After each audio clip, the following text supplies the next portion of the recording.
on sitting in my chair late at night, watching crime unfold under the pale moonlight.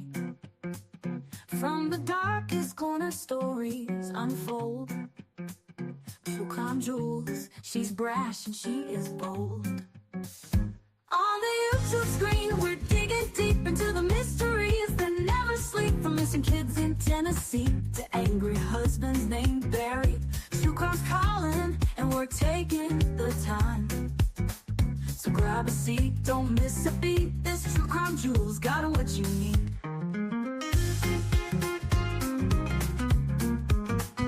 From missing people to twisted minds, we're unraveling secrets old Barry tried to hide.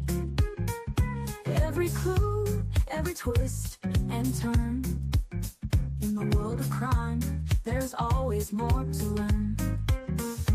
On the YouTube screen, we're digging deep into the mysteries that never sleep. From Christopher's anger to Stephen Fisher's lies. The truth is calling, and justice won't be denied. So grab a seat, don't miss a beat. True Crime Jewels on the YouTube streets. Lights are low, suspense is high. We're chasing truth, we spot every lie. Step into the darkness, hold on tight. Two flashlights out there in the dead of night. On the YouTube screen, we're digging deep. Barry Morphew's case is hot. A boy in Tennessee won't be left behind. From the coldest cases to the ones that shine. True crime's calling, and we're taking the time. So grab a seat, don't miss a beat. This True Crime Jewels got what you need. We're always watching Barry and waiting for the truth. In the world of crime, we discuss the proof. So hit that play and join the True Crime journey with Jewels of Thought and her gemstone family.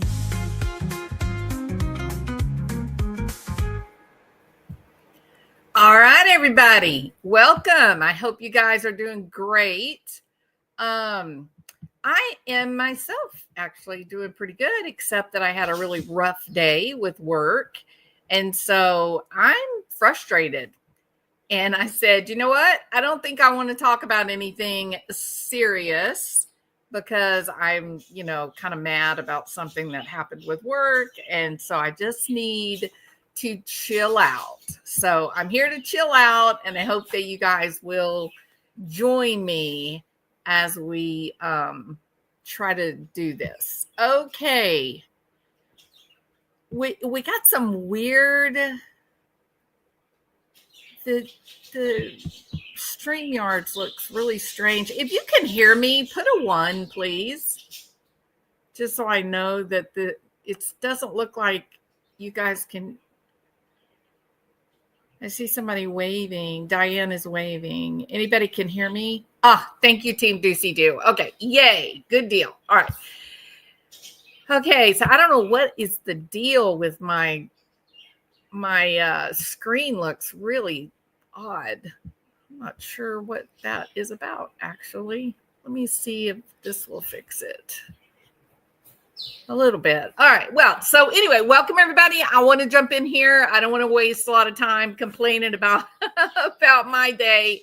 I had a bad day. Okay. I had a good day, but I got really upset about something that ended up happening, and I didn't find out about it until about 5:00. So I'm still kind of miffed. Do you know what I mean? I'm still kind of angry and trying to decide what I'm going to do about it. Somebody's going to be in trouble, but I just don't know what I'm going to do yet. So here I am to spend time with my favorite people doing what I love to do, which is talking about mysteries and true crime, right? So, you know me, I don't get into these celebrity stories. Now, I did a little bit with the whole Johnny Depp thing because he's probably one of my favorite actors. But for the most part, I kind of don't even pay attention to Hollywood. I think it's a whole lot of unhealthy people that have managed to make a lot of money because they're really good at dissociating. and I could be wrong about that. I'm not throwing shade at all of Hollywood, but it's a possibility in my world. So, so I thought that I would get in on this thing with Blake Lively, Jason Baldoni, and Ryan Reynolds. And as a part of that, like I said, I was mad about something that happened today that I didn't find out till later in the day. And so I was just, irritated. So on the drive home, I said, okay, well, so Popcorn Planet is they're talking about the Baldoni Lively, case. And so I'll listen to it, get my mind off of what happened at work and kind of get caught up on this whole story. So if you had been following the story, or is there anybody in here that's like really into this whole thing, or you guys just you're not very interested? I think she's a bit me too. I think she was targeted and smeared. So you look at Blake Lively as a victim in this drama? I'm not sure. I don't know. See, I think it seems to me that most people at this point now, that most people are siding with Jason Baldoni.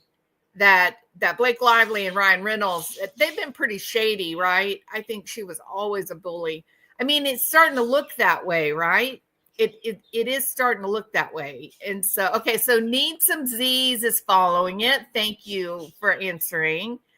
I'm here because a lot of folks are talking about this, and I'm in the UK and don't have the foggiest who these people are.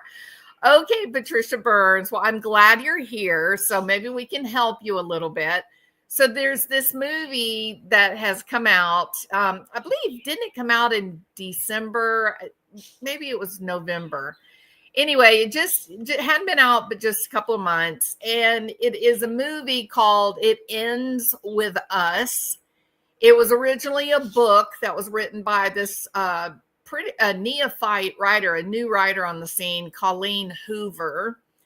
And so this dude, very handsome dude, Jason Baldoni, he buys the rights to the movie and he's the producer. And so he ends up hiring Blake Lively, an actress, to be the lead in this movie. And the movie itself is about domestic violence, or to be fair, interpersonal violence, like between a husband and a wife. Okay, so that kind of brings you up to speed. Now, Ryan Reynolds is Deadpool. Okay, he's the guy that plays Deadpool, and Ryan Reynolds is married to Blake Lively. So they're like Hollywood power couple. And Blake Lively's best friend is what's the singer that everybody either loves or hates? Taylor Swift. And so you've got these people that are very, very some people might say socially or politically powerful. And so they made this movie. It was fairly big hit. Well, I hate to say a big hit. It was the ultimate chick flick, really. And then everything began breaking down, right? So it wasn't long after the movie came out. I can't remember exactly. Was it like about 4 months after the movie came out, Ryan Reynolds' wife, Blake Lively, she filed a lawsuit. And that lawsuit, okay, hold on. Let me make sure I got this right. So they have a trial date. Okay, so this thing is going to go to trial on March the 9th, 2026. Okay, that news came out yesterday, so that's up to date. Blake Lively came out with this lawsuit a couple of months after the movie came out, and she originally accused Baldoni of sexual harassment on the set. And that when Baldoni learned of the lawsuit, that he hired a crisis PR person who then implemented a plan to destroy the reputation of Blake Lively so that he could save his own reputation. And the judge in the case is Louis J. Lyman. He revealed that the proceedings would consolidate her case with Baldoni's lawsuit. They originally were seeking $400 million. And Baldoni's lawsuit says that Lively implemented an actual smear campaign against him. He's the director and co-star. And that she actually hijacked his role as director of the movie, and that he was resentful about that. And so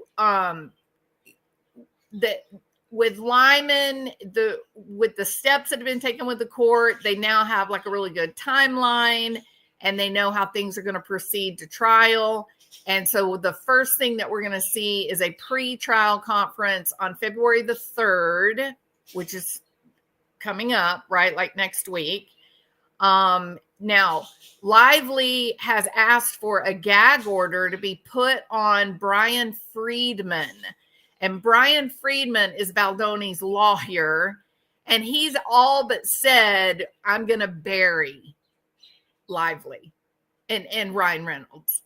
So this thing started with this unexpected, bizarre lawsuit, Blake Lively suing the director and co-star Jason Baldoni, to which he then turned around and filed a lawsuit against Blake Lively. He's also filed a libel lawsuit against the New York Times. He says that the New York Times is driving the retaliatory smear campaign against Lively, driving that story that he's trying to smear Lively. So he says, all these claims are completely false. They're outrageous. They're intentionally salacious. And that they have, Jason Baldoni has got a mountain of evidence to prove that the things that he says are factual, and that Blake Lively is another Amber Heard. That this is like a Johnny Depp Amber Heard 2.0, like reset, right? We're gonna rewatch the drama of Johnny Depp and Amber Heard. Now, I don't think it's going to be nearly as entertaining, because really, frankly, no one is as entertaining or as quick on their feet as Johnny Depp. He's a funny guy. But, people like to watch their favorite actors and favorite starlets. So, there's going to be quite a bit of interest in this, I think. And what I find to be so utterly fascinating is the way that people are responding to this, right? So in my title, I mentioned Popcorn Planet. That is Andy Signore. I don't know if you guys watch that, but I love his channel. And I got so tickled. I really wasn't planning on doing anything on this at all. I really didn't really care to talk about the story so much. But then when I was listening on his channel on the way home, I got so tickled because all of the women have one idea. And then there is Andy up on his very successful channel, and he's up there saying something that's just so completely different that I was just in amazement. And I thought, this is so odd that a man sees this one way and the women see it a completely different way. So I thought maybe this would be an interesting and fun conversation to have on the channel. Okay. Now I'm waiting for him to end his live. He is still talking. Whew, you have been long-winded. Mr. Andy Signora. Let me double check, see if he's finished yet. Because I want to play a clip from him, but you can't do it while they're still live, or they say you're stream sniping. Hold on, let me look. He's doing a very long live today. Yeah, see, he is still alive. Wow.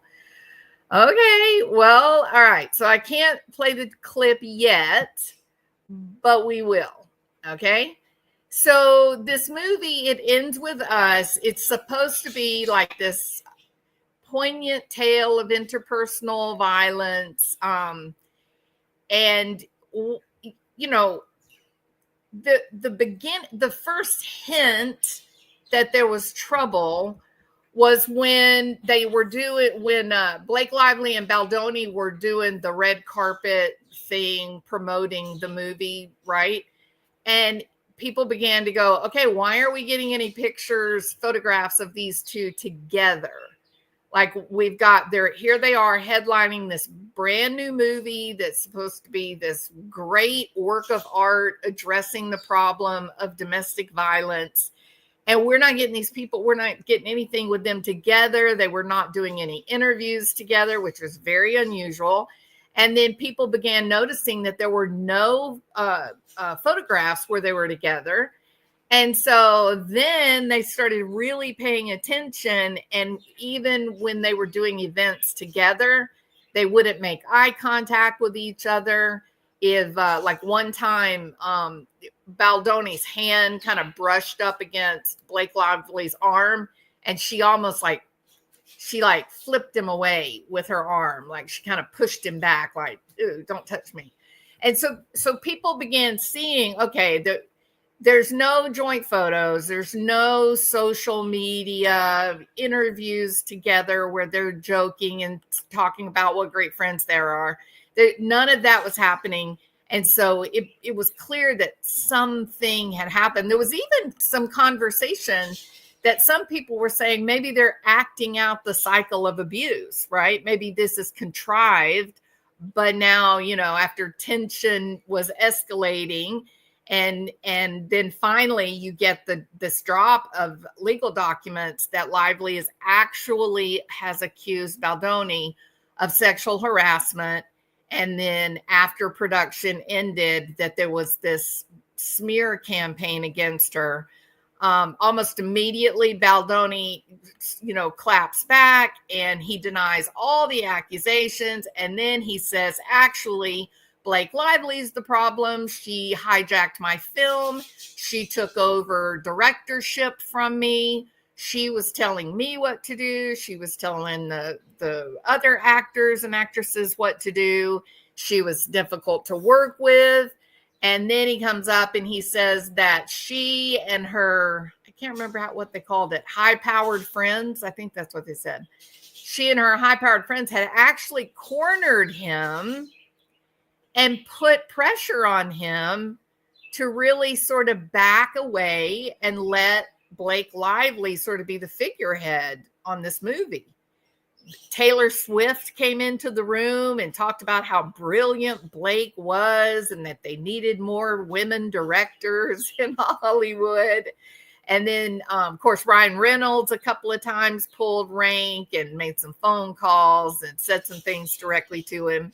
So, all in all, what we know now, it does actually look like Jason Baldoni is telling the truth. Okay, that is kind of where we are today. The big question is, why would Blake Lively do this? Like, why would she choose to take what is going to be a star in her helmet on Hollywood, her first serious, well, maybe not her first serious role, but a prominent role? Why ruin it with all this drama, right? It seems so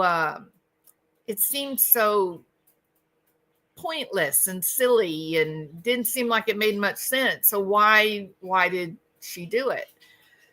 There was one story she told. She said that Justin Baldoni called her fat, that he was fat shaming, that they had a meeting during their New York penthouse and some stuff happened. And, she says that he was being rude about her weight.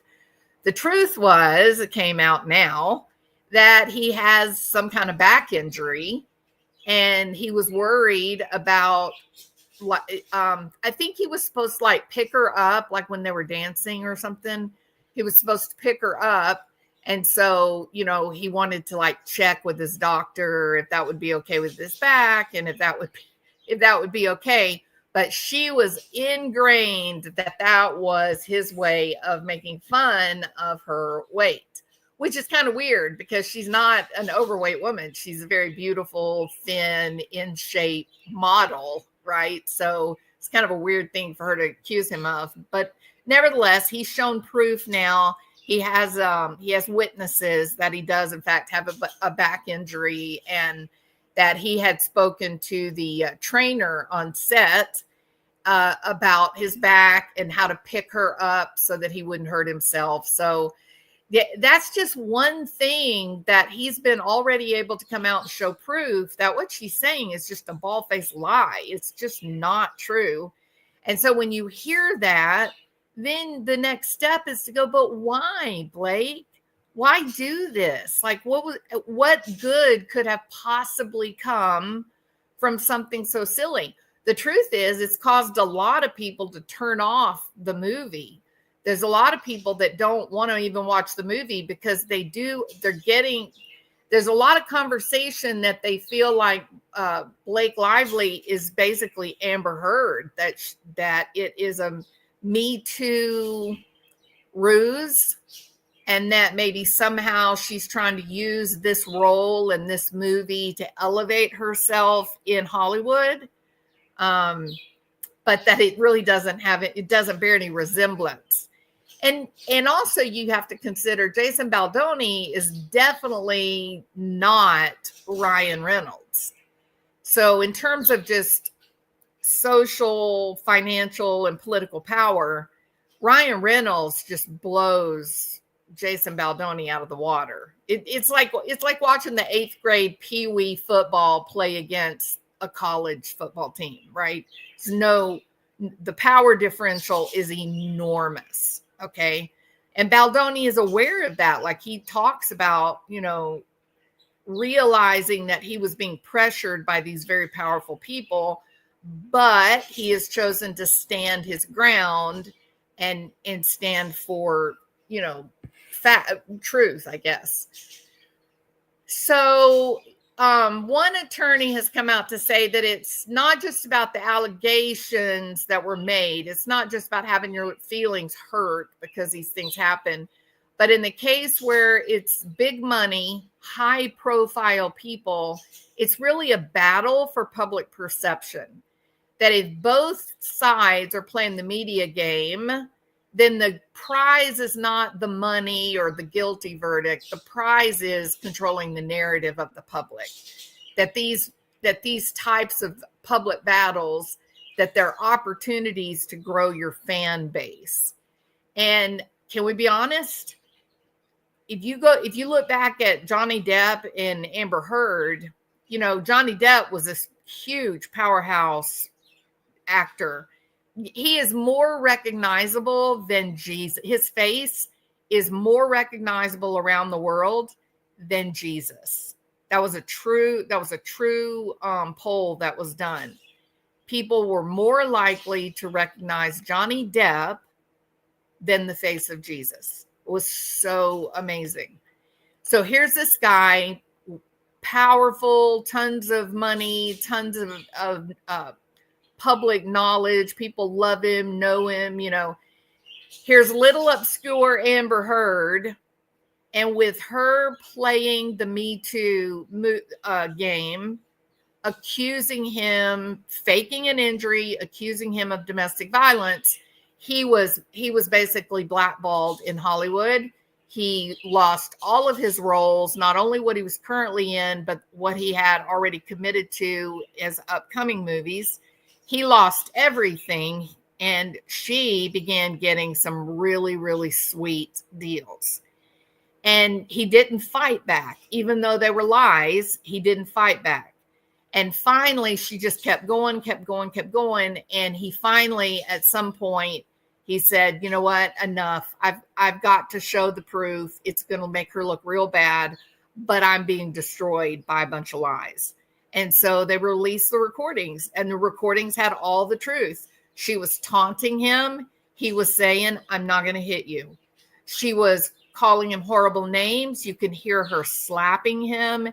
And he's just saying, you know, get away from me. Are you done? Leave me alone. It was a really traumatic trial to see the truth of what he was experiencing and then how it culminated in a courtroom. And once those verdicts came down, Johnny Depp was vindicated. Amber Heard has been ruined. She's silent. She's gone. She probably will never work again. And he is again working, getting blockbuster roles and doing great. So these very public battles like this for people that make their money off of just notoriety in the public, there's a lot to be won or lost in these cases. Not money, but something that is far more valuable to these people, and that is having the public be on your side. So Ryan, since it originally came out, Ryan Reynolds has now been pulled into the battle. Bullock has been pulled into the battle. I mean, it's a mess. It is a complete and total mess. Blake Lively's team is saying this is not about creative differences, but about serious allegations of misconduct. Baldoni's camp is just saying, no, it's 100% about them smearing me because, you know, I didn't want to lose control of my film. And she was pushing to get that. So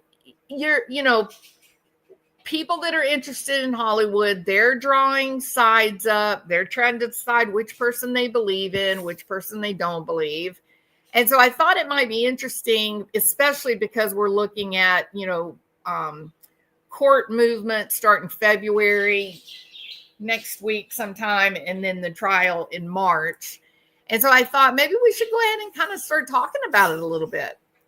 Donna Burns said, as soon as Amber Heard came out and defended, I knew this. Oh, yeah. Okay. So Donna brings up another point that I did not talk about. As soon as Amber Heard came out and defended Blake Lively, she knew this was another attempt at ruining a man. And that was sort of, I'm glad you put it that way, because that was what made me get tickled on Popcorn Planet's show.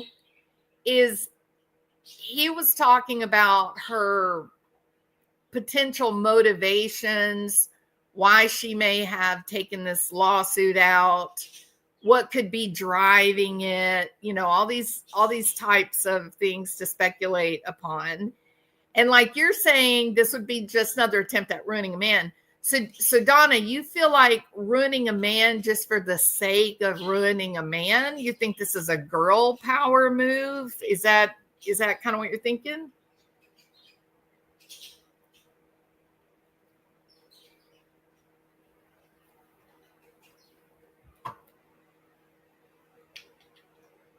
It's clear she made it up. Okay, so some people think it's just girl power. It's just a move. Well, she and Taylor Swift are besties, right? And to be fair, Jason Baldoni kind of comes off as this kind of timid, I hate to say timid, non-confrontational. He comes off as this non-confrontational, understanding, kind of hippie like, guy who just wants to, he would thank you for sharing your feelings. And I think I have a clip here. Where is it? Hold on. I mean, I know I have a clip. Hold on. What did I do with it? Okay, it's right here. So let me share it with y'all. And you'll get an idea of what his personality is like. This is an audio recording of Justin Baldoni. I keep saying Jason. It is Jason. I don't know why they named it Justin. That this is a recording of Justin Baldoni calling Blake Lively and apologizing for something. And so you'll be able to hear his personality, right?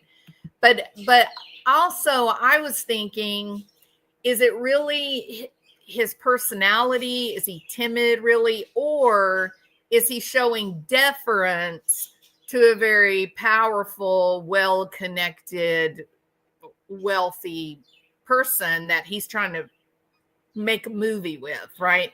He may just be trying to manage things with kid gloves. So let's take a listen. Let me make sure my other sound is turned up. Yeah. Okay. I got a little bit here. All right, here we go. Hey, Blake. It is 2 a.m. Hopefully this does not wake you up. In a 6-minute plus. Okay, now that is somewhere in here is the full. So if you are Ryan Reynolds and your sweetheart is getting a phone call like that at 2:00 in the morning, how are you going to be feeling about that? Can we be honest? It wasn't like it was like 2:00 in the afternoon. Hey, Blake, just wanted to, give you a quick call, blah, blah, blah. Why is he calling at 2 a.m.? And why is he talking like that? Because it's kind of hot. You know what I mean? He's got a sexy voice.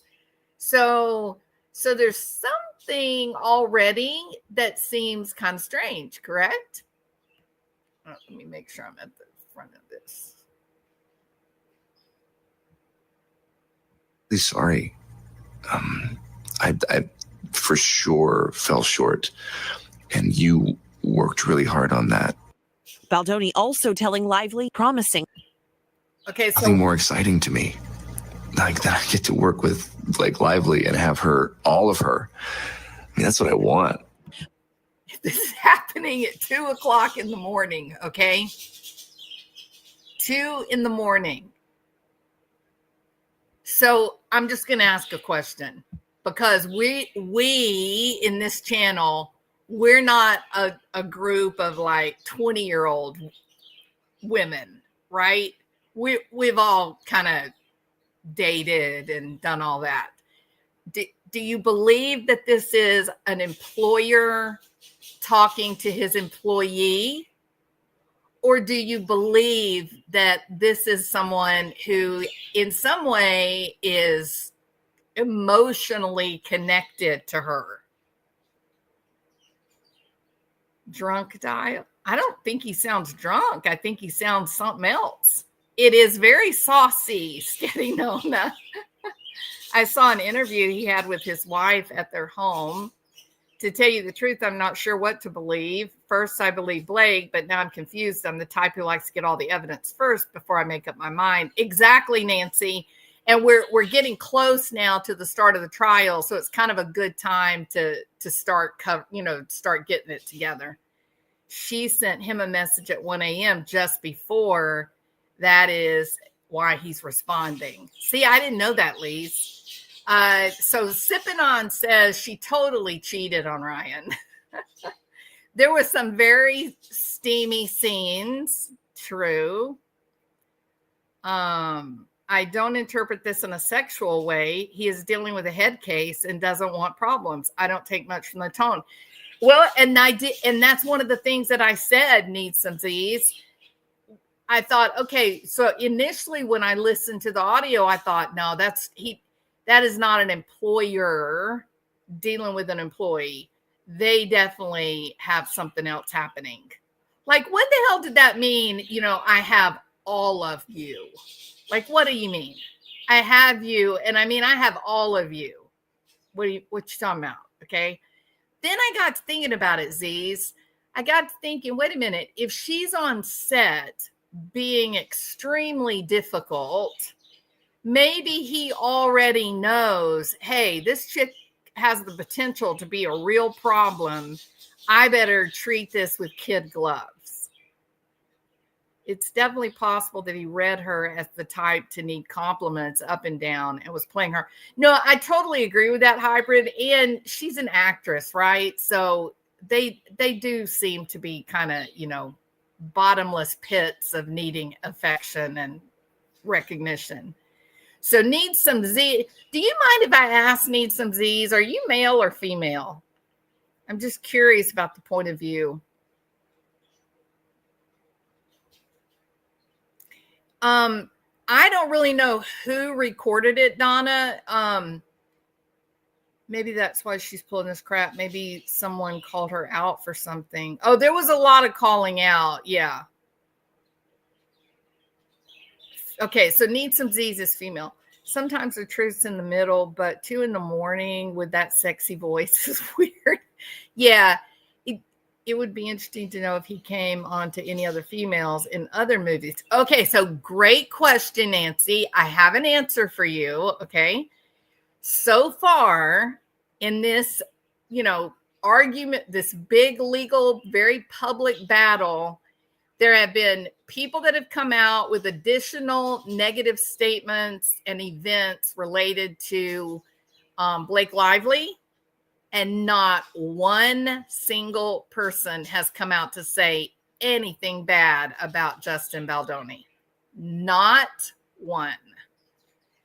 So that is very interesting, correct? Very interesting. There was a blind saying there was a blind? What do you mean there was a blind saying they did hook up? One started having feelings, but one was denied. I don't know which one, but it makes the call make sense. I'm going to tell you, when I hear the call, a blind item. Okay. When I hear the call, this sounds like a man speaking to a woman that he cares about. It does. Like another person said, he was responding to Blake. She sent him a book-long text of complaining, being a victim. So, and that's why he's apologizing then. She had an affair. Maybe these accusations are a diversion. Now, see, Donna, that's where I'm at now, right? And that was my my thumbnail. Here's Justin Baldoni standing back here in the back. He's all happy and looking all good and sexy. Ryan Reynolds is like, oh man, I'm in trouble. I'm going to lose my beautiful, swan. And she's sitting over there going, wait a minute. All I want to do is be famous. Don't get me in between two men. So I kind of think, there was this one picture. I don't want to find it. So here's the way that I see these two guys, right? That Justin Baldoni is the kind of guy that he doesn't have to say a word. He doesn't have to say a single word.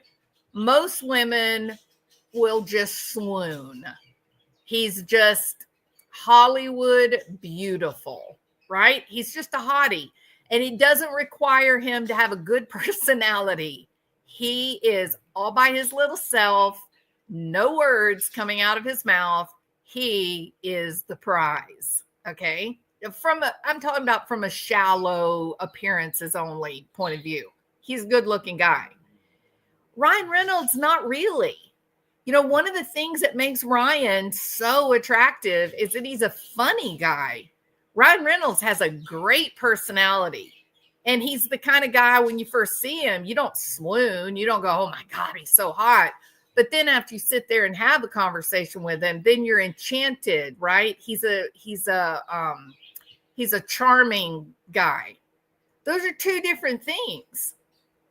And guys like Ryan Reynolds, they kind of feel really inferior when they get around guys like Justin Baldoni. It's like a primal thing. They know he knows that Justin Baldoni doesn't have to say a single word, and his wife thinks he's a hottie. So the question is, how did this happen? Like, how did it get started? Did Ryan Reynolds get jealous? Did he get upset and jealous about his wife? Because the movie is pretty steamy. It's pretty sexy. And so did he see it, and then he kind of got uncomfortable and began to really pressure Blake Lively? You know, did something happen? Y'all seem really cozy. Maybe that happened and she's covering for something. Or maybe something did happen between she and Baldoni, and she's trying to make it so that Ryan doesn't find out what they did. But listen, one of the complaints, I couldn't believe this. This is unbelievable. One of the complaints was in the lawsuit, Blake Lively says that Baldoni just came busting into her trailer and she was breastfeeding her baby. Right? That was one of the things that was named in the lawsuit. And when I read that, I said, "My God, that is horrible, right? That's unforgivable to violate somebody's personal space like that when when it's you and your child. It's just silly." So I thought, God, that is I can't believe he would do that. And here's the other thing I thought. She's a lot more powerful than he is. Why would he not have any recognition of that? Why would he think it would be accepted that he would go busting into her trailer? Well, then the text started coming out, right? Then the facts started coming out. She actually messaged him, and she says in her message, "Come on over to my trailer. I'm just breastfeeding my baby, but you can come on over." Okay, that is not, he just came busting in and I was breastfeeding when he did. That is not the same. So no matter how you look at it, things are not looking very good for Blake Lively. And I think Baldoni, every single one of her accusations,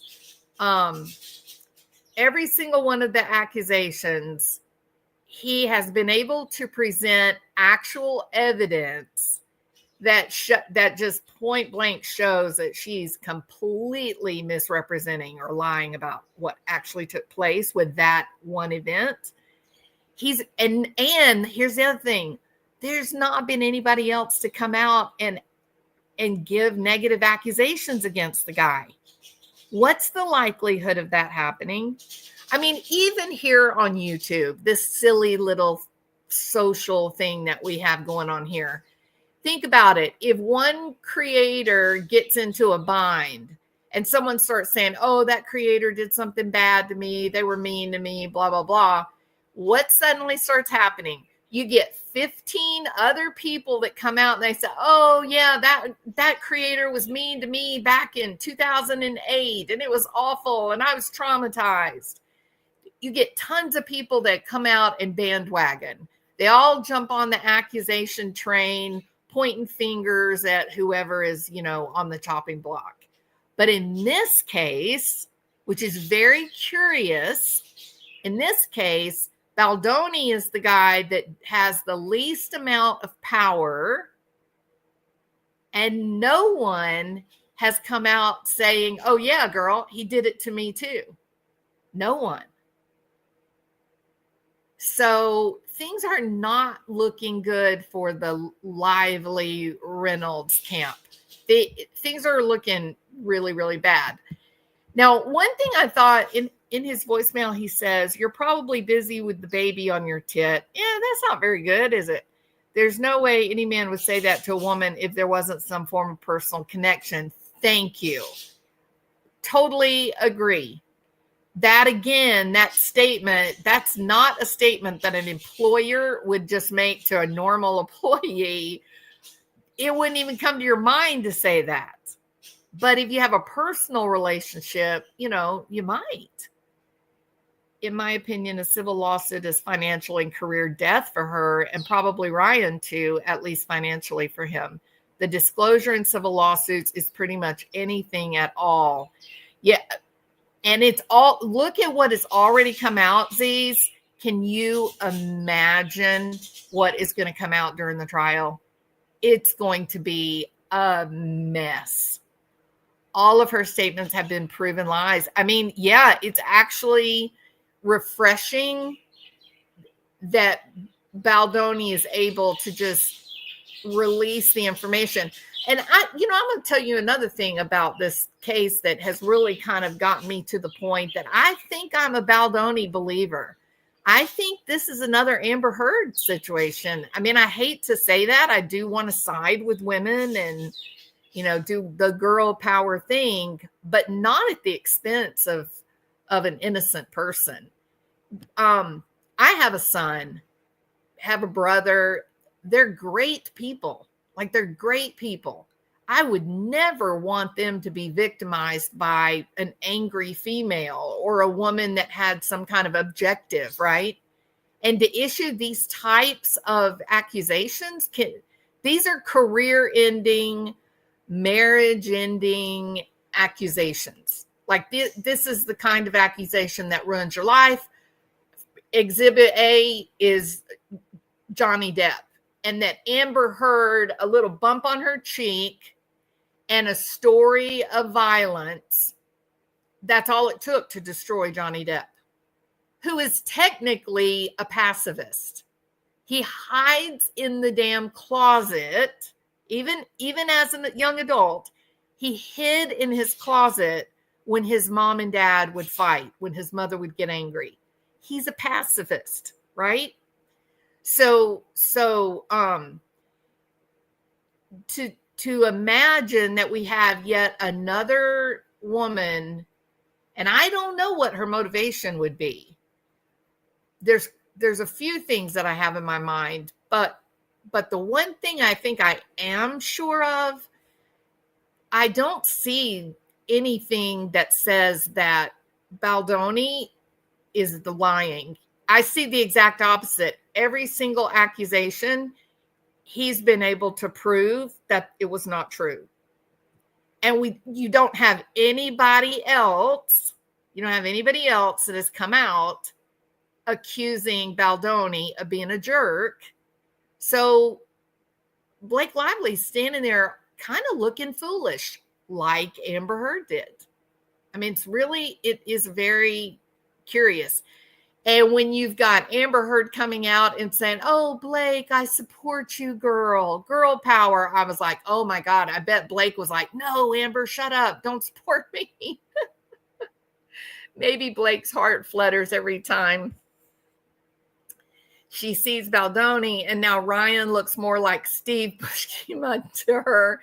She's punishing Baldoni for turning her off of her husband. I mean, Patricia, look, let's be honest. What you said is probably it's probably very similar to what is happening, right? But what I thought was so interesting on Popcorn Planet, Andy Signore was saying that he thinks his conceptualization is dramatically different. He thinks that Blake Lively is lying, right? That Baldoni did not do these things. But listen to his characterization. He thinks that Blake Lively is just this very, very motivated, ambitious woman who's hungry for power and control, and that she looked at Busconi and said, "Oh, he's weak. He's a soy boy. I'll be able to control him." And I've got Ryan and Taylor, and they can help me control him. Baldoni, I think I said the wrong name a while ago. And so I was just laughing, and I was going, I'm sorry, Andy, but you don't understand women very well. She does not look at Justin Baldoni and see a weak guy that she can control. That is not what she sees. So she is seeing a hottie and, someone that, she doesn't want to have deep conversations with him, if you know what I mean. And I'm sure that Ryan's picking up on that energy. And maybe something did happen between them. Maybe it didn't. But I do think that she probably did have some attraction, and Ryan picked up on that. And then she started trying to cover her tracks. And now here we are. Right. And you got to feel kind of sorry for Baldoni. But on the other hand, he is so far to now, he has handled it like a champ. Here's another point with Baldoni that I think reflects well on his innocence. His attorneys are totally committed to him. They're not doing the legal speak, like, oh, well, we'll do this in a court of law like it should be done. They're none of that. No, they're like, Blake, we're coming for you, B. We're coming for you. You better be ready. This is going to be the fight of your life. We're going to ruin you. I mean, it's pretty amazing. They just talk about what a great guy Baldoni is, and that everyone that knows him is just stunned because it's just not him. It's just not the guy that he is. He has proven everything that he claimed and disproven everything that she has claimed. I really think Blake and Ryan endgame is to wrestle the second novel rights away from Justin in a forced settlement. Yeah, so that I think is coming out of Candace Owens' camp. Is that where y'all are getting that from? She's been having this conversation. So the book deal, it's a trilogy, right? So it should have been like a part 1, part 2, part 3. I think at this point, this legal stuff happening, I think it's ruined any chance of a part 2 and a part 3. I think it's finished. I think their public arguments, the nonsense they put out, I think they've ruined it. I feel the movie was two people trying to direct the movie from their own point of view. Yes, Kara, 100%. You're right about that. And there's video evidence of that, correct? I mean, you could clearly see her telling him what to do, and he's trying to sort of direct her back, to his way. He's the director, for God's sake. He hired her, and man, the girl's a trip. I'll tell you that. Let me see. I had something to show. Hold on. Okay, look at this little clip here. So this was happening. All of these little clips were happening during the filming, right? And watch her grab him and pull him. Like she's showing him what to do. He's like, okay, all right. Look, you see how she does this look like a woman who's worried about having been sexually harassed at all? Look, and he looks really angry. Look, when she's talking to him, she has her hand flat on his stomach. And she's just standing there talking to him, but her hands are flat on his stomach.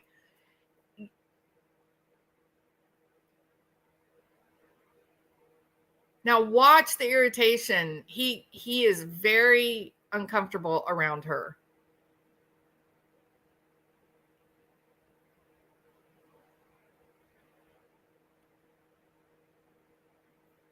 And she can't keep her hands off of him.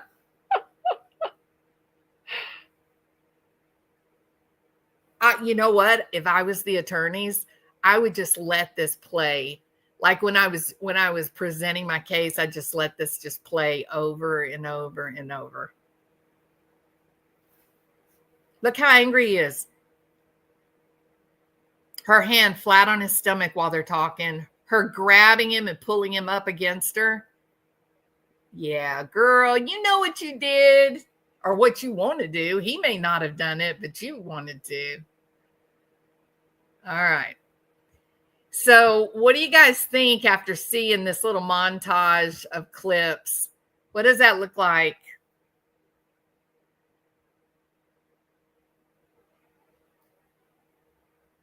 Let me see. She sees bow chicka wow wow. She definitely sees some bow wow chicka wow wow. I don't think it did, but I think she expects every man to fall in love with her and do her bidding. What about her body language, though? You don't think she was putting the moves on him? I think there were serious moves happening. Like, why did she grab him around the waist and just pull him hot, like his crotch up against her? That is, look at him. You can tell he doesn't want to be there. He's kind of leaning back away from her a bit. Maybe she was attracted to him, but money is her motivation, and Ryan's too. Well, now, are you suggesting that Ryan knew this was going on? Or do you think Ryan believed her that she was this meek little sweet wallflower and the lecherous bastard Baldoni was coming for her? I don't think that, I mean, you can see that's not what was happening. He's not leaning in toward her. In fact, just then when she pulls him really hard to her, he leans further back away. You can hear him thinking, what the hell? Can you imagine? Just think about this for a minute. Can you imagine if it was him manhandling her like that in the same way? Grabbing her around the waist and pulling her like super hard against his crotch, stomach, like flat against him. People would be outraged, furious. But what? Since she's a beautiful woman and he's a guy, it's not supposed to matter? I do not listen to Candace Owen. I can have my opinion. Of course, Kara. Yeah, no. I just meant when I said that about Candace Owen, that's kind of her, that seems to be what she has settled on, that explains this situation best. She thinks that it's about trying to get the control of the last two movies, trying to get control away from Baldoni, so that they can swoop in and steal the manuscripts and do them themselves. So, yeah, I didn't think that you're not smart enough to develop your own ideas. That's not what I meant.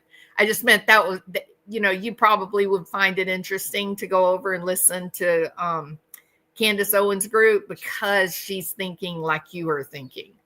So, that's what, well, so I don't know if the author is suing. I don't think so, because this was really not about the movie itself. This was really the behavior of the two parties. And then, of course, Ryan Reynolds got sucked into the madness, so he's got some legal issues now. Accusations against Taylor Swift, so she'll end up being a witness. There was someone else, Sandra Bullock. There's some stuff with Sandra Bullock, so she might be a witness. But yeah, it's not about the book. However, you bring up a good point. I think this is interesting. In recent days, there has been video taken that shows Blake Lively walking with the author of the book, spending social time with her. So it could be that the author is in on it. I mean, if you get $1 million from Baldoni, but then Blake Lively comes and says, listen, we got to make this like a girl strong production. We got to take these last 2 movies. We got to make it about women power. We got to have an all-female production company, an all-female cast, except for the, bastard men that are mistreating us. And we got to make a statement. We got to use this as a Me Too opportunity. I can totally see that happening. And then her saying, hey, if we can make this thing happen, me and Ryan will pay you $10 million for the other 2 books. You see how that might work? I mean, I definitely think that I honestly can see her trying to develop an all-female production crew, all-female directors, camera, try to do like all-female. I could see that happening. That's what her and Ryan want, but there's no way Justin will settle. If anything, Blake will be settling. I think Justin is probably at the point that he's like, it will be a cold day in hell before I'll do anything that you guys would benefit from. I think he may be ready for a battle. Whereas possibly, if she had approached this in a more, I guess, rational way, maybe he would have said, okay, I'll make you and Ryan can produce the next movie. I'll be the director. Or I'll produce the movie, you be the director. I mean, you can see him right here. He's acquiescing to her direction. There's another film where you can see them, they're dancing, and she's directing him and telling him what to do. And he's just like, oh, well, don't you think it'd be better if we did blah, blah, blah? And she says, no. He says, okay. I mean, he's clearly being pushed around by this woman. It's all recorded. She's not going to win this. She is not going to win this. I believe that in my heart and soul. So it was just it was really a foolish, it almost becomes like a cautionary tale. Don't let your narcissistic drive destroy your goals, your dreams. If she had been a good businesswoman and told him, hey, I'd like to make this a, female heavy production. That's something we could use to market the movie. I would like to do that as a way to empower women. I have zero doubt this guy would have tried to work something out with her just by the way he acts while they were making this one movie. Him just giving into her or whatever she was saying. But I think probably now, after the nonsense that this group has put out, even Taylor Swift, I think listening to his attorneys, no, this is like Johnny Depp all over again. They're coming for blood. Johnny Depp said, look, she's taken my life. My life's destroyed. It's finished. It's all over. I have nothing I can lose. Nothing. And man, what they did to Amber Heard in that courtroom is incredible. And if it wasn't for Elon Musk, she wouldn't have anything. All right. I liked the movie too, Nancy. Yeah, I did. I liked it. I watched it on Netflix. I thought it was a glorified Lifetime movie. No, Kara, that's probably a good characterization. Yeah. But I mean, we like Lifetime movies, right? It's a good way to, chill. I did enthusiasm the movie, even though I'm not a fan of hers. It was okay. She's all over him. Patricia, watch her hands. The woman can't keep her. Look, I want you to envision having a conversation with your boss like this. Having your hands all over your boss. Look at her hands on his stomach. They're just talking, but she's just standing there talking to him, but she keeps her hands on his belly. Oh my gosh. Yeah. Blake, you can't trick us old ladies, man. We've been around the block. We were young once. We know all the tricks, girl. We know what you're up to. And Baldoni's going, nope, don't want any part of this. Leave me alone. Wouldn't it be interesting if Baldoni filed sexual harassment charges on her? Wouldn't that be something? That's funny you said that, Patricia. You can totally see it. Yeah. Kara, interesting because author was on set or involved at least. And if she decided with Blake, that means there was enough that she saw that made her feel she was correct in her accusations. True, or she wanted more money. I did find it creepy. This movie has a lot of kissing. I mean, like a lot of kissing. It does. You're right, Kara. Real kissing too, right? I noticed that too. A lot of times these movies like this, they're not kissing actually on the lips. They'll kiss like down on the cheek or to the side of the mouth. No, it looks like they're about to do the dirty deed. If she directed the sex scenes, she certainly did a good job. She did, Nancy. She did direct them. Yeah, exactly, Patricia. It's like Blake. He is just not into you, girl. Yep. Maybe, that old saying, hell hath no fury like a woman scorned. Maybe that's where all this is coming from. She made the move on him and he didn't want to have anything to do with her. Maybe that's where it came from.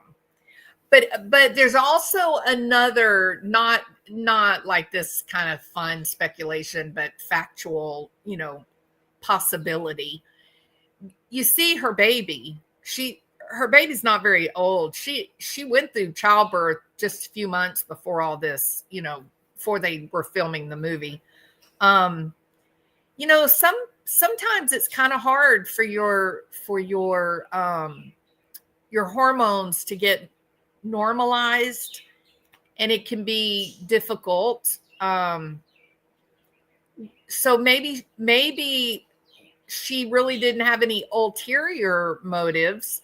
Maybe she was just very frustrated by the process and it wasn't going. She's used to maybe being more direct and it wasn't going like she wanted, and she wanted more power and control, and she just got overwhelmed and frustrated.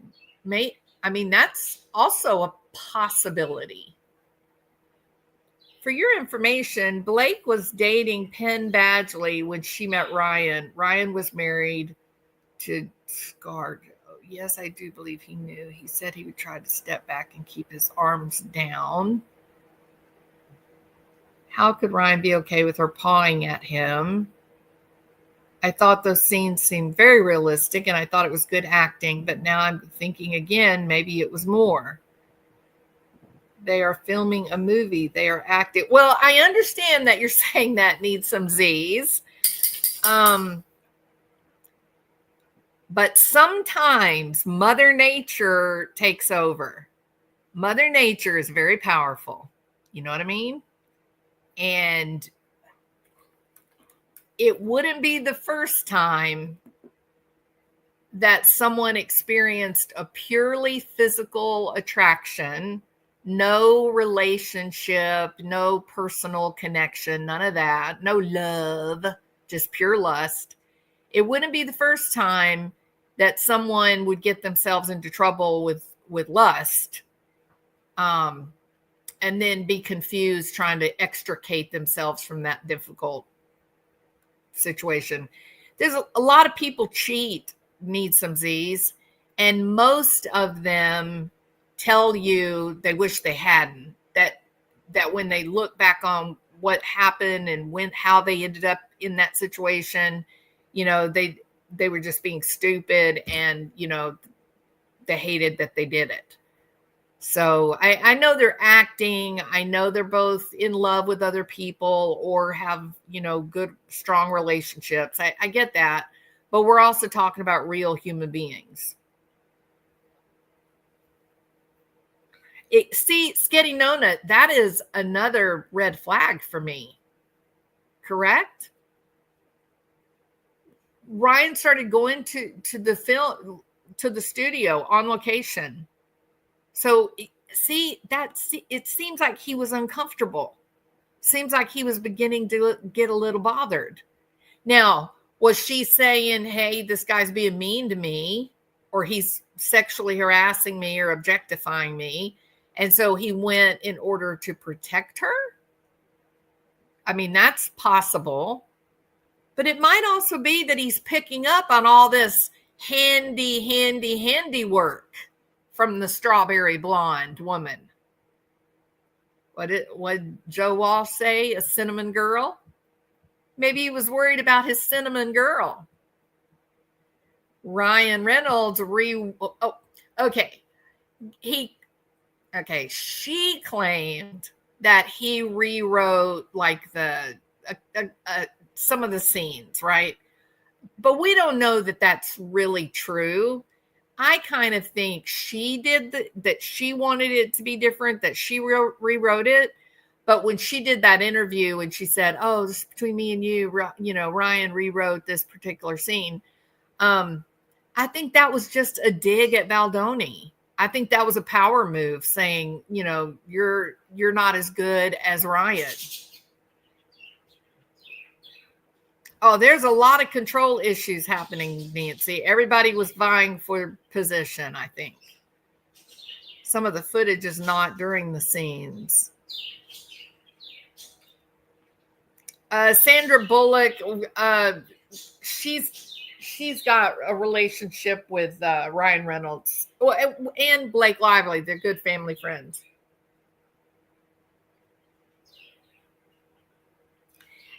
Yeah, it was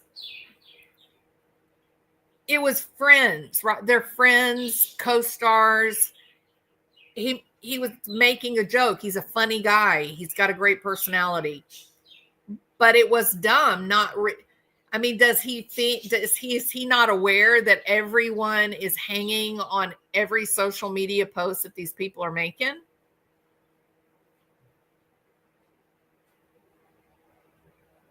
That's my impression. Probably hurt feelings on Blake's behalf. Yeah, that's a lot of people think that, twins. Baldoni is going to have to start wearing a barbed wire Kevlar vest around predatory Blake. If something like that happens, she will be in major shit. Yeah, Patricia is on a roll. Who knows what Ryan said to Sandra? Oh, it was just a little joke about getting, what are they called?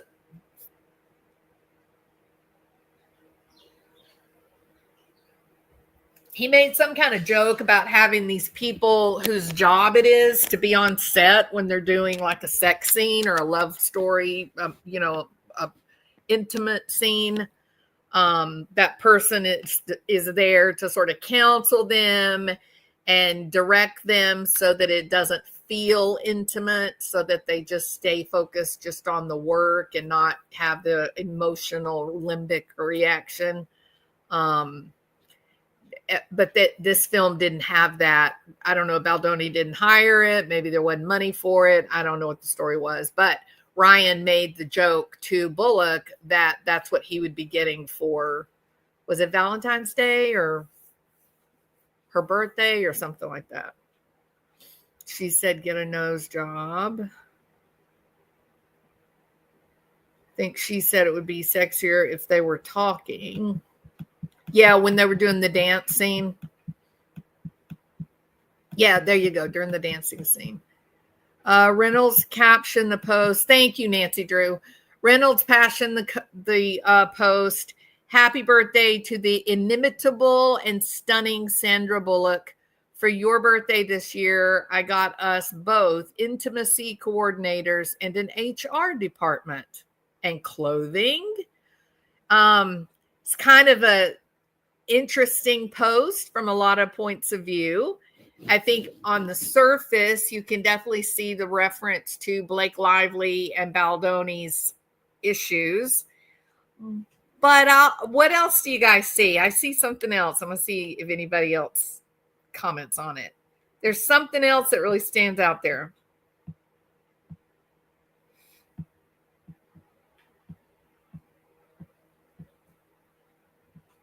What do y'all see?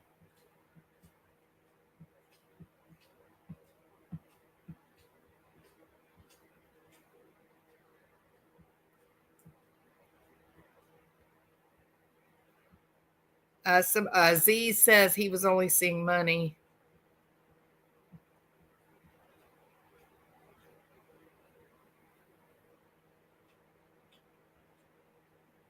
I thought they did. I don't think the intimacy coordinator was there, Sketty Nona. Oh, look, Z's coming in hot with more info. There was an intimacy coordinator on set, but Blake would not meet with them. Interesting. Jackie Blue. They did have intimacy coordinators, and Blake said, no, I'm good. Oh, golly. Coffin Daffer's hat. I love you. Thank you for saying that. Yeah, Coffin Daffer's hat is exactly right here. This was a very flirty flirt comment to make in a very public way. Happy birthday to the inimitable and stunning Sandra Bullock. So what's the story, Coffin Daffer's hat? Is he trying to make Blake jealous, or is there trouble in paradise and he's already moved on with Sandra?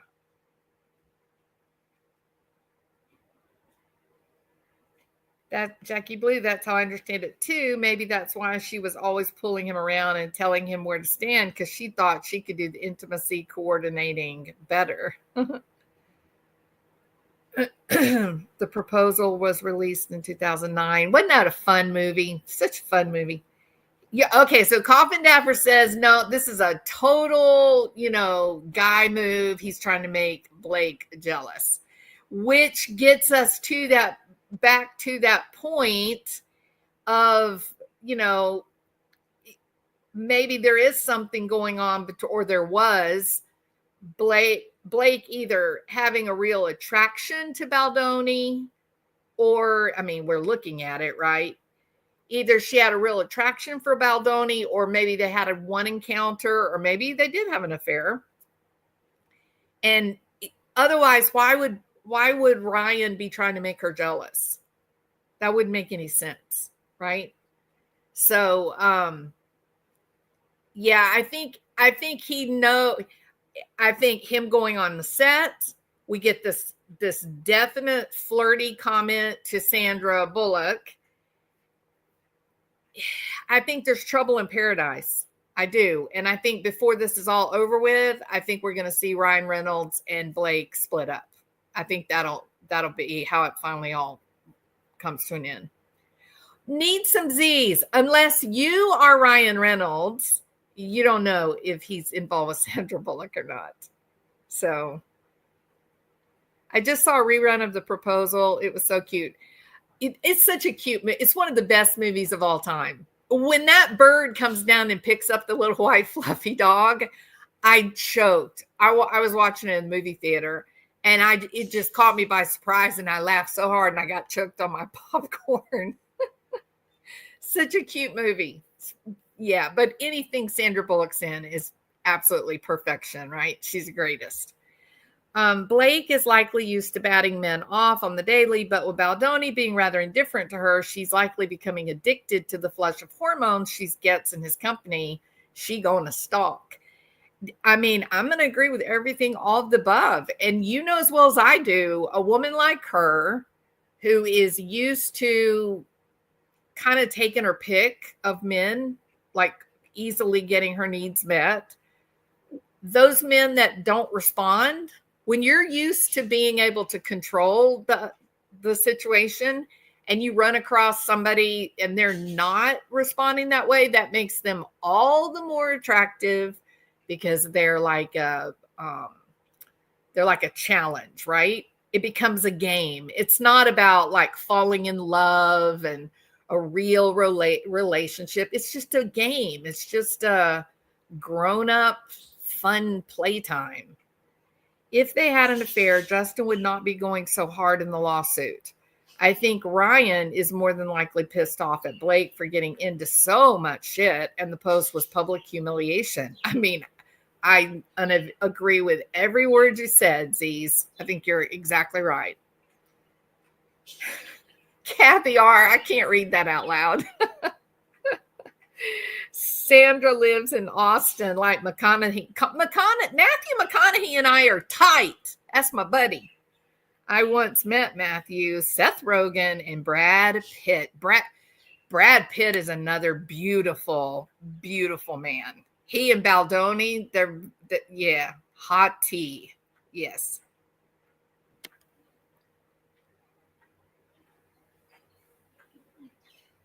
Yeah. Matthew McConaughey, that's my buddy. All right. So, what do y'all think? How do you think this is going to? Where do you think we're going to end up with this trial? And who do you put your money on to win? I did a video one time. I probably don't even have it anymore. It had Matthew McConaughey. It was so fun. I don't know if I can find it. Put your opinions on how do you think this lawsuit is going to resolve itself, and do you think that Ryan and Blake are going to ultimately split up?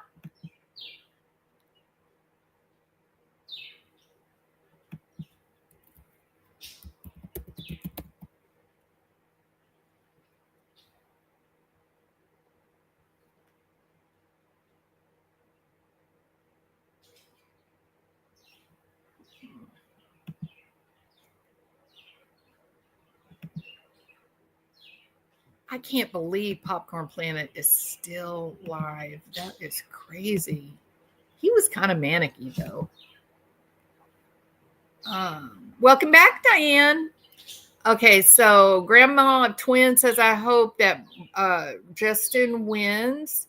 Blake is going to owe Justin's everything her and Ryan are worth if Ryan hasn't already separated his assets. Let's hope. Jackie Blue says, I'm glued and I rarely pay attention to celebrity stuff. I'm the same, Jackie. I don't do this celebrity stuff. The Johnny Depp thing, I was totally invested in because I'm a huge Johnny Depp fan. But this now, it's kind of interesting because there's a lot of unknown, that poor, Kathy, you're so right. That sweet little baby is going to be the biggest loser. Divorce is in the air. I mean, that's sort of what it kind of looks like. Z says, yes, I do think they will split up. Like, consider this. Even if they were able to work through, how do I say this? Like the original problem of sexual harassment or the power struggle, taking over the directing, duties, rewriting the script, things like that. Even if Ryan and Blake could work that out after the lawsuit settles, how the hell do you work out? If you're Ryan Reynolds, how do you work out that you're at the height of your career? Like he is at the top of the food chain.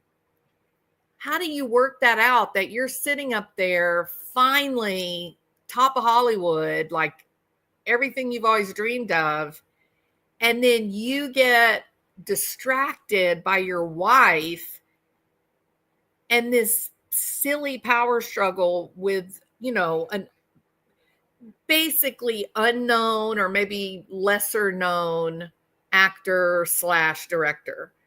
Like, how would you find acceptance that your wife had created such a mess, distracting everyone from your great accomplishments? I would be livid.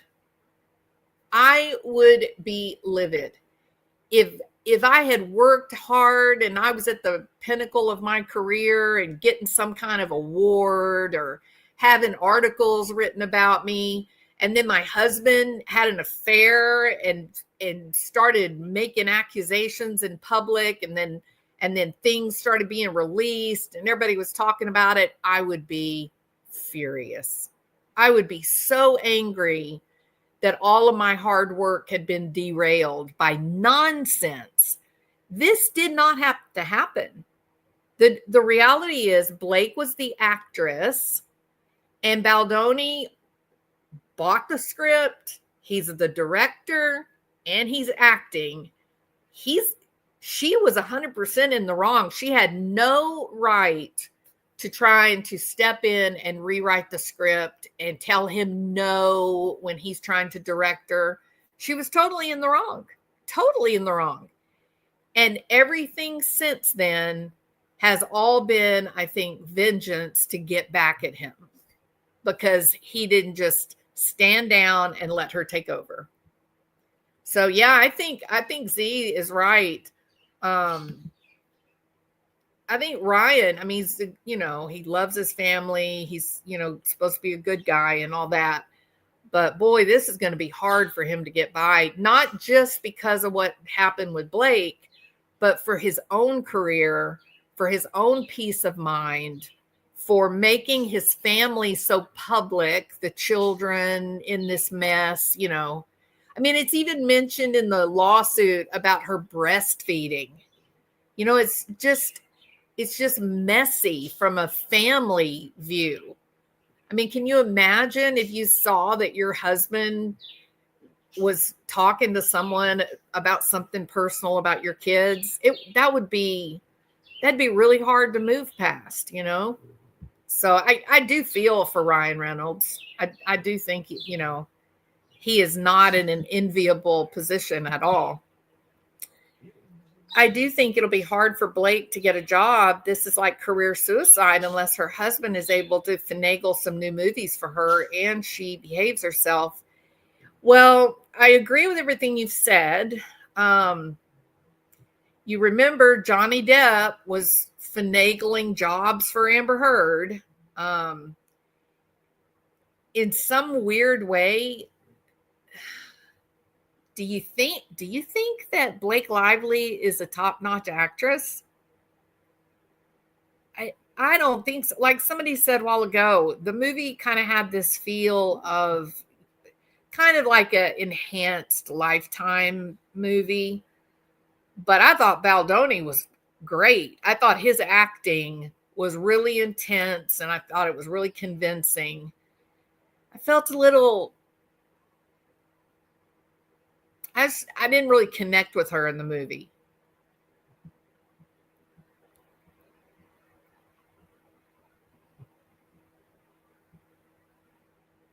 Let's be real, people. Their children are mainly raised by nannies. I'm sure they will be fine.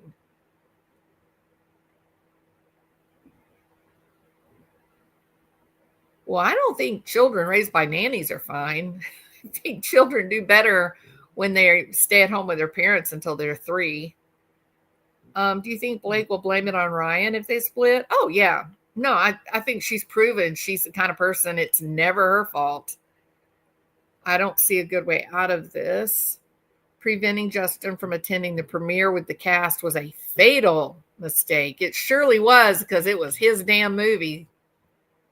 Absolutely. No, she will blame it on postpartum blues. Maybe. Ryan will phone a friend using Mint Mobile. Y'all are so fun.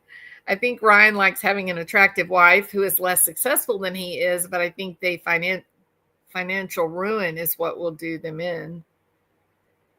You think it could be financially? Well, yeah, 400 million, right? Is it 400 million? I don't think he sounds innocent. Ryan? You don't think Ryan sounds innocent? Oh, Jolie Pitt got Nasty, right? To the point that the kids don't even speak to Pitt. A spoonerism of their daughter's name is Pilot. Oh, that's not good, Patricia Burns. I think she changed her last name. I think she didn't want to be associated with her dad. Diane, the thing that gets me is this could potentially ruin her career. So I thought it might not be because something did happen. There still could be a power struggle behind it. Also, it could be, oh, yeah, it's definitely complicated, Nancy. I would agree. Absolutely not. She is a D or C list at best. See, that's what I think. She's quite beautiful, right? She's a really, really beautiful lady. But yeah, I didn't find her to be, I wasn't like connected with Baldoni. You felt he was convincing it. It felt like you were watching someone that was really having these emotions. She didn't. She was just beautiful,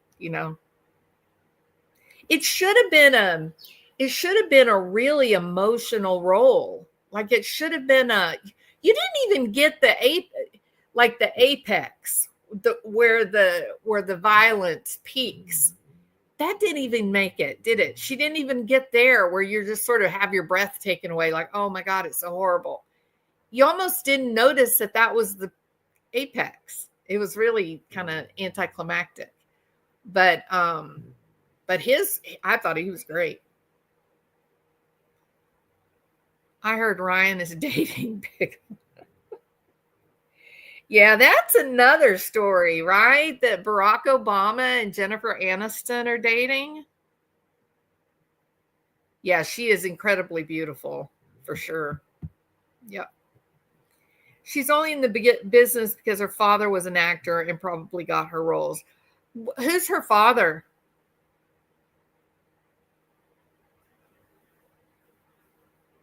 Y'all can tell I'm not a Hollywood gossip columnist. Who's her dad?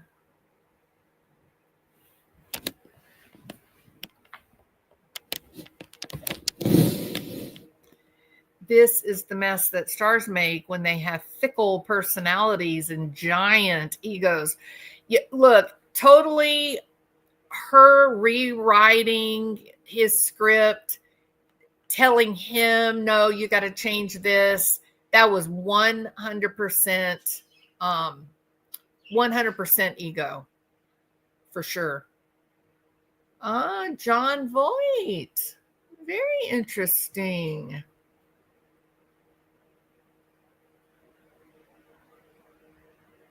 Oh my goodness, you're kidding, Diane. Oh, I think he's a hottie. He's not Matthew McConaughey hottie, but he's a hottie. Angelina is John Boy. Who is so okay, so Blake Lively's dad is not famous. Blake Lively's father was Ernie Lively. He was a talent scout. Oh, there you go. Okay. Yeah, so he probably did help her then, huh? Okay. Who did he have any big name talent that he found?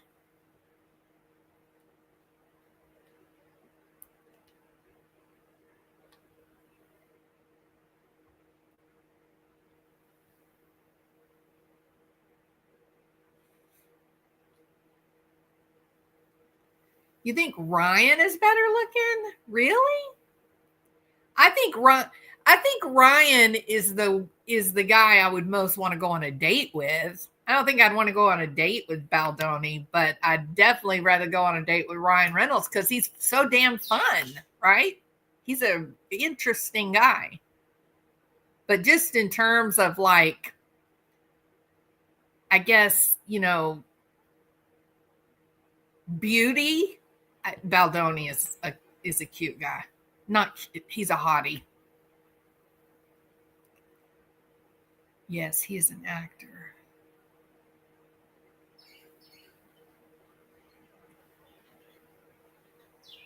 Oh, hell no. Y'all are funny. Yeah, it's weird. You know, I can't believe someone would look at Baldoni and think he wasn't cute. Sisterhood of the Traveling Pants, Dukes of Hazzard, Turner and Hooch. Oh, okay. So those are really giant movies. You're right, Skinny Nona? Just from the phone call, huh? Yeah, that phone call alone would have been enough to unnerve Ryan Reynolds. And it's weird because you don't know if it's like, if he's intentionally talking that way or if that's just how he talks, if that's just what he sounds like. Yeah, that voice. I would want to go on a date with Ryan, but I would want to go straight to the hotel room with Baldoni. I'm right. Like all we women, we know we're communicating. Let's see. I had something else I was going to share. Let's see. All right, let's see if we finish this. Baldoni's team did not comment on the message. Lively's representative letter with the false into Friedman fight of the truth that she has moved to gag it.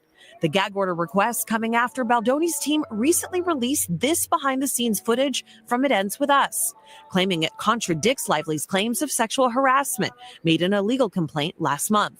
It's never meant to be. We should be talking. I think it's more romantic.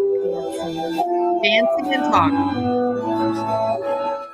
Lively's representatives say that the footage actually supports her version of events and shows Baldoni attempting to kiss her, even though it's not in the script. Writing, no woman should have to take defensive measures to avoid being touched by their employer without their consent.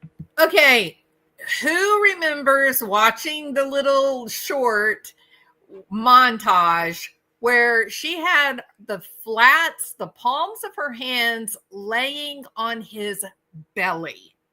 As she just stood there and kept talking, she did not remove her hands from his body. What is she talking about? No woman should have to take defensive measures to avoid being touched by their employer without their consent. What?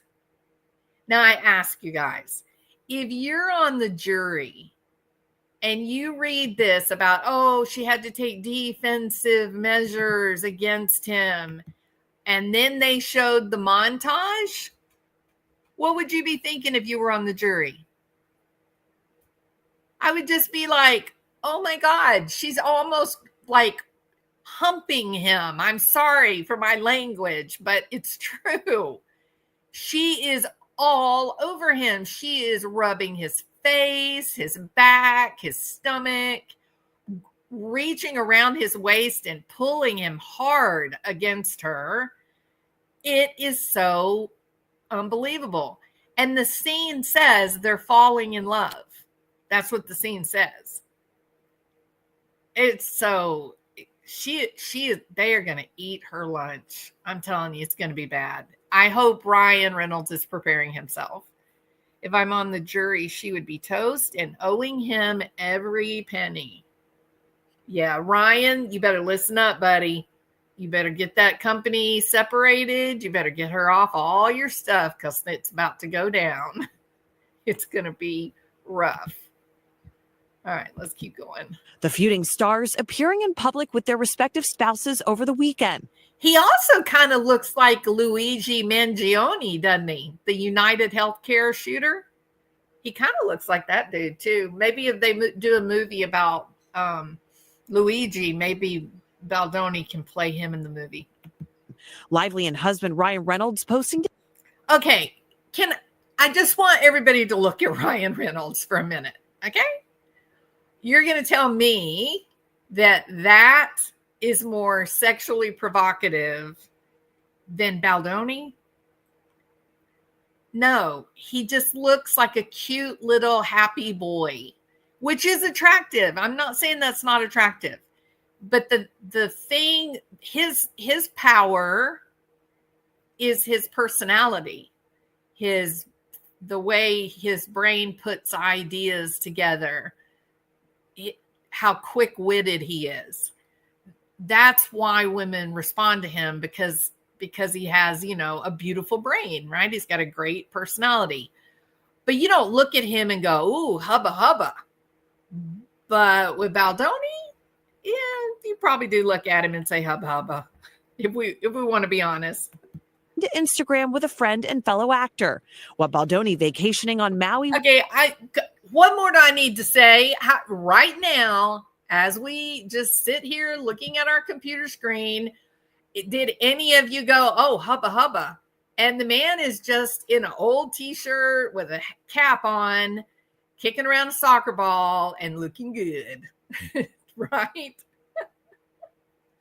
This is what Luigi is a very, very handsome kid. Yes. He looks like the kid in Jerry Maguire. Yeah. I mean, that's true. You don't find him attractive? Oh my God, Truth Seeker. I think he's such a hot guy. He is so good looking. Really, really good looking. With his family, getting this birthday post from wife Emily, celebrating the man. Now, listen, Blake, Ms. Lively, look at this photograph. This is marital bliss. This is why he did not respond to you coming on to him, because he loves being in his family. And there's no room for you, Blake, in his family. And that's why you were scorned. That's why he wouldn't react to you coming on to him. And I think that's why she's acting out. I think she's angry with him because he refused to, let her have her little fantasy life. Husband and father that you are, a bitter and sprawling PR battle, inching closer to a legal showdown. All right, so we've got a trial date. Now we've got this hearing that's been moved up to next week. What can we expect in the hearing? So Blake and Justin, they're not going to be in court. Oh, I love her sweater. Oh, if you guys find that sweater somewhere, tell me. I'm going to definitely buy it. That is beautiful. On Monday, it's just going to be their attorneys. And the main point of order that they're going to be discussing is this gag order that Blake Lively's team is seeking Justin Baldoni's attorney, Brian Friedman. So they want him to stop talking to the media. They do not want that. Is that funny? Z's, tell us, Z's, why do they want Baldoni to stop talking to the media? What do you guys think? Why don't they want Justin Baldoni and his attorneys speaking to the media? Because, thank you, Sketty Nona. Because every time Justin Baldoni and his attorneys speak to the media, they're bringing receipts, right? They're proving that everything she's saying, it's not true. His lawyer, yeah. But he's already won the court of public opinion, I think. I guess that would be a good question. How many of us believe that Baldoni will win? If you think Baldoni will win, put a 1. If you believe that Blake Lively is going to win, put a 2. And I know that's a rough way of kind of doing a little poll, but I'm on StreamYard, so I can't do the YouTube polls. Okay, so we got 1 for Baldoni. Oh, a couple for Baldoni. All right. Truth Seeker has a 3. Truth Seeker, you're going to have to explain that 3. What does that mean? You don't know? 2, because Sony will win the lawsuit.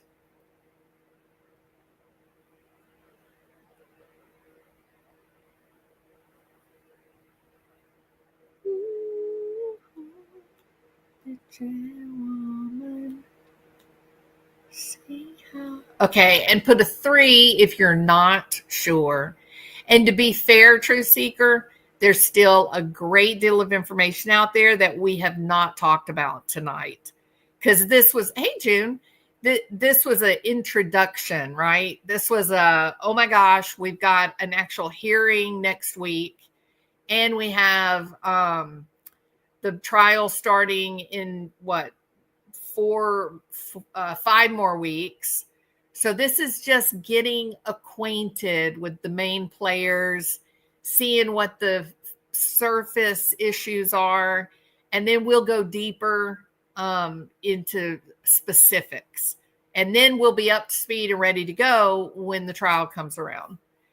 I'd even go so far as to say he's one of the most gorgeous guys I've seen in a long time, yet not up to the Elvis gorgeous. But this is the first time I've ever clapped eyes on him. Who knows? He may be. Elvis was had a unique look about him, right? Yeah, I think he's a handsome guy. And he really does look remarkably like Luigi. Yep. Still not Matthew McConaughey though. It's really going to be tough to beat old Matthew.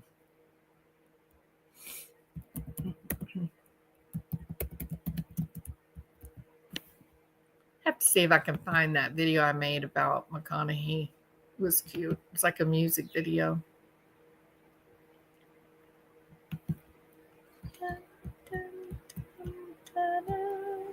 Did y'all know that he teaches at UT? McConaughey does.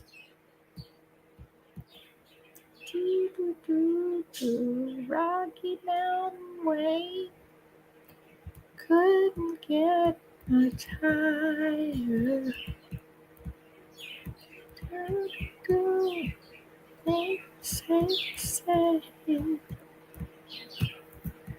And we don't need the ladies crying 'cause the story's sad. Rocky Mountain Way. Leonardo DiCaprio is the one I think is one of the most handsome. Yeah, but when all that came out about P. Diddy, about him and P. Diddy, I kind of got creeped out a little bit, right? It's kind of, there's a couple of photographs of him at P. Diddy parties, and he's just so dirty drunk, all sweaty and super intoxicated, and it's just sort of like, yuck. Not the guy from, what was the movie he did? The Great Gatsby? Not Gatsby. Yeah, The Great Gatsby. In that movie, he was so handsome. But those pictures at Diddy's house, yeah, awful. Kevin Costner is a hottie, too. Absolutely. I doubt it will make it to trial, but if it does, it won't be televised because it's in New York. Yeah, New York doesn't do the trials. Gerard Butler is a hottie. Absolutely. I hope it's not true about Leonardo as well, but the truth is it fit the pattern, right? He was a uber successful actor who was very, very young. And Diddy seemed like he, exploited those young. Look what he did with, Justin Bieber. So it looks like it follows that pattern, unfortunately. But I hope it's not, true. Yeah, he doesn't go out with anyone over 25, even though he's now like 50 something, right? Or is he 60 yet? I think he's like 55, maybe. Yeah, that's the other thing that kind of bothers you, that he's willing to go out with people so much younger than him. Look at Sketty Nona, Alice and Olivia. Woo! I'm going to order that sweater. Thank you, Alice and Olivia. How did you find that so fast? Okay, Alice and Olivia, pink cashmere. Sweater, jeweled neckline. There it is. It's so cute. Oh my God. It's $1,000. Well, that is very unfortunate. My bank account can't do that. Wow, that is so disappointing. But golly, that is so pretty, isn't it? Oh, man. Now I'm going to be dreaming about that damn sweater. Maybe I'll just have to make me one. I can just buy just a cashmere sweater and then jewel the neckline myself, right? Even, look at that. Even on eBay used, they sell for $300. I'm going to make my own, damn it. Suckers. Y'all watch. I'm going to make my own. Well, thank you. Thank you for finding that. You saw it for $400? Oh, I didn't. Yeah, like $1,000, $700. Like, I'm in bed with a concussion. Oh my God, Nancy fell with head first on concrete, tripped over a step. I didn't see it in the dark. Wow, Nancy. I'm so sorry. When did you fall? It is so pretty, Truth Seeker. It is lovely. Every woman needs a sweater like that. Yeah, I'm so sorry, Nancy. What'd the doctor say? Yikes. That's too bad.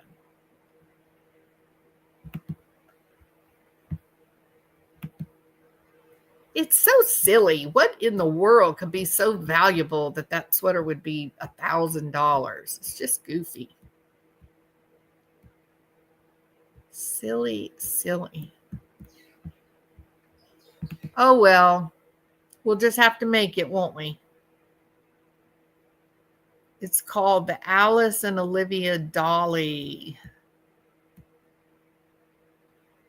Pink cashmere. Oh, Saks. No, that's not.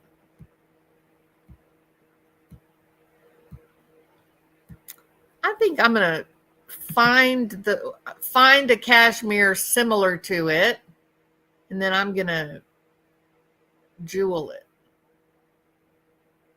Because that is so pretty. Very cute. You know what I watched the other night? I watched Grease. It's been a long, the sweater reminds me of Grease. When people see my face, I tell them, you should see the other guy. So you have black eyes, bruised nose, and a head wound. Nancy fell Wednesday the 15th, went to the emergency room. Oh my God, Nancy. I am so sorry. Well, enjoy. You have an excuse to stay in the bed all day, so enjoy it, okay? So sorry. Ugh. Everybody pray for Nancy that she heals quickly. Pretty bird. Yes, it was so not. It was just a guilty pleasure kind of thing. I was bored, didn't have anything to do. I turned on Grease and thoroughly enjoyed it. Did a little singing. Went to the emergency room the following Monday, got a CAT scan, x-rays, all is okay. Have a concussion. We'll see a concussion specialist next Monday. Wish me luck. I'm so sorry that happened. Head injuries are painful. So painful. Drink lots of water. I don't know if they told you that, but you need to be drinking a lot of water. That will help cut down on the swelling. Aw, sipping on, you're so sweet. Prayers to my sister wife, Nancy Drew. Okay, let's listen some more, see if they're finished chatting. website that I've been telling you guys about to be released, where they're going to put out emails and text messages and correspondence between the two. But something I've been talking about with you, Savannah, is, the trial date is set for March of next year. And this is getting so messy and complicated between the two of them. So many people are wondering, will they ever settle before it gets It'd be to nice trial? if they resolve this before trial. Well, they've already done a lot of damage to, both sides have had a lot of damage done in the public, so usually people settle to avoid all of this spilling out and being so ugly, but you can always settle. Well, if you don't want the settle to the website last to come minute. out with stuff, you certainly don't want to go to trial and have to go through discovery. Well, it'll all come out eventually. It will all come out, but a judge might say, wait a minute, I can see what's happening. This is all getting litigated in the press. Well, let's litigate it in a court of law where it belongs. So we'll see what happens. And then also remember, he's also suing the New York Times for $250 million. There are multiple. But that's separate from the Lively Baldoni stuff. Totally separate, but he has different legal battles that he is fighting right now. Thank you, Chloe. Well, maybe it ends with them in the courtroom. Yeah. We shall see. It ends with us. All right. There we go. All right, people. What else? Anything else?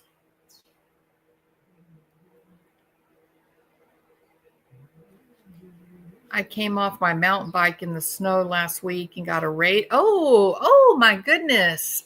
Radial fracture on her elbow. It's so painful and I'm stuck indoors. I'm so sorry, Patricia. It's too bad you and Nancy don't live close together. Y'all could be laid up, 2 twin beds. Y'all could be sitting and watching sitcoms all day like Golden Girls. Y'all could be having a great time. I tried a dusky pink cashmere sweater at Christmas time. It was only 26 pounds. Wow. I love cashmere, but they take a lot of work to take good care of them. I would like a pink sweater with the Millennia necklace by Swarovski. Look at Sketty Nona getting all like fashionista. I mean, you sound like that lady. Drew, you heal quickly and not in too much pain. Sorry to hear about your accident. Take very good care of yourselves. Play the Matthew McConaughey video that I sent you. Oh, did you send it to Fools and Sages? Let me get to my email.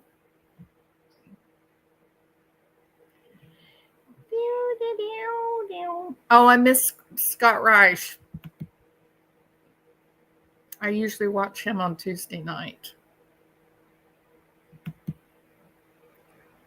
And we don't need the ladies crying 'cause the story's sad. Oh, so sad. Walking out the way better than the way we had. Bum, bum.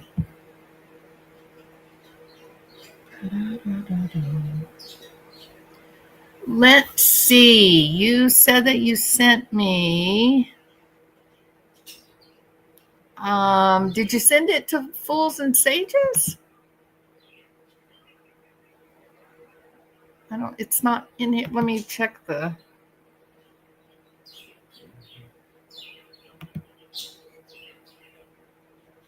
Spam.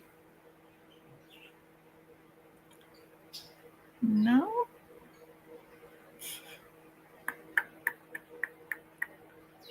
I do not see. You must have sent it to a different email. What email did you send it to?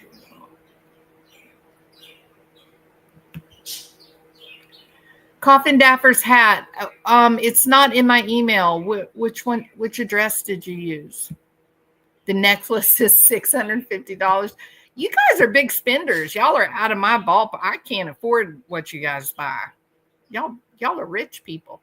Anytime I've had anything with cashmere, I get moth holes. Yeah. They take a lot of work to keep them nice.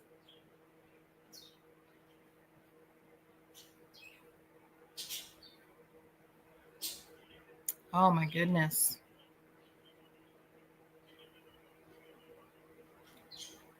Had lots of Angora sweaters. Yeah. Angora's fluffy, pretty.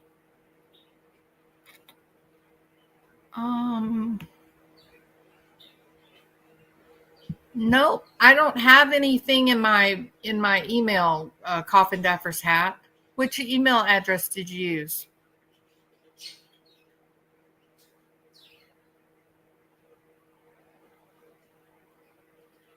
Which email? This is my email address.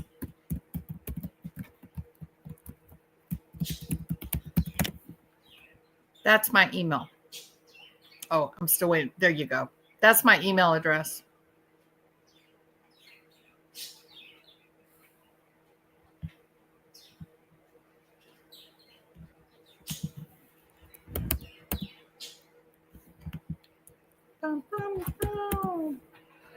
Anything new going on with Mob Crew? I haven't been able to watch him in a couple of nights. Anything new happened in the Sebastian Rogers case?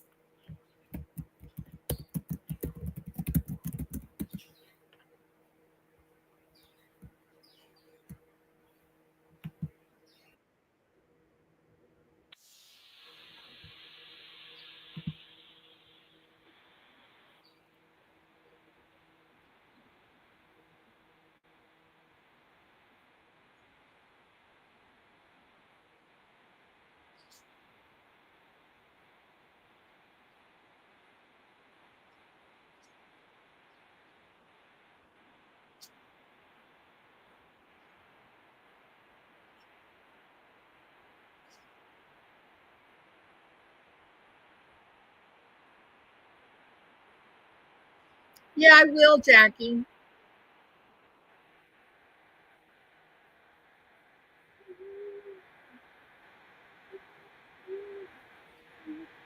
Mob Crew trying for dark car footage from a neighbor. Oh, that'd be awesome, Julie. And I don't know if you just got in here or not, but good to see you, Julie.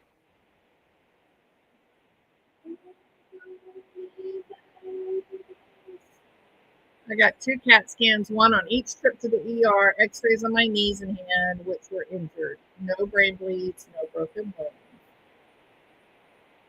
Yeah, very cool.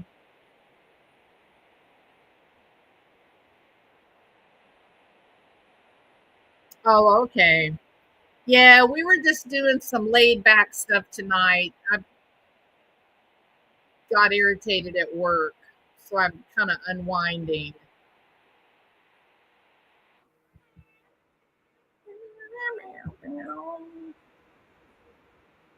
Well, I don't guess I'm going to get the Matthew McConaughey video.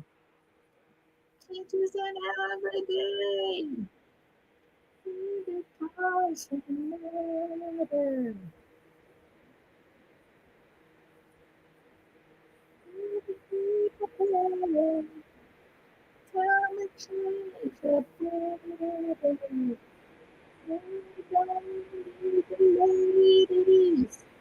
Did you make the calls about those teachers from your live the other day?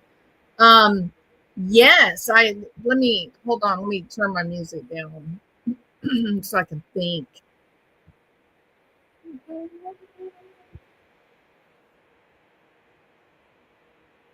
And I am fixing to buy tickets to go to Las Vegas to see Joe Walsh in concert.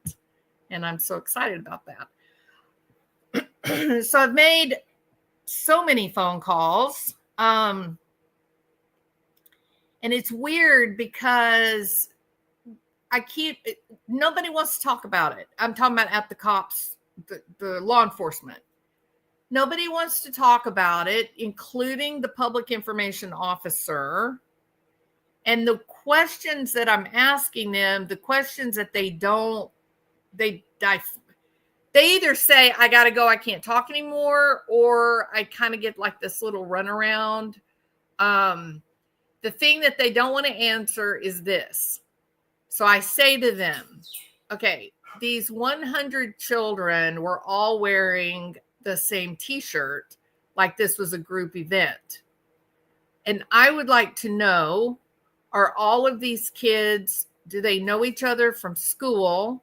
Are they all third graders or elementary school kids from the school where the principal and the teacher work? Or was this like a senior party? Are these like high school kids? And if so, why are they all wearing the same t-shirt? And law enforcement does not want to talk about it. Isn't that interesting? And you can't, I called the school board. They will not, central office, the school board, they will not even acknowledge the story. I'm going to watch Lady Freedom's Raw narrative tonight. She is showing video that has been around for a while, but now enhanced, looks like people carrying someone on a lawn near the Proudfoot. Lady Freedom Raw narrative. I've never even heard of her. Lady Freedom Raw narrative.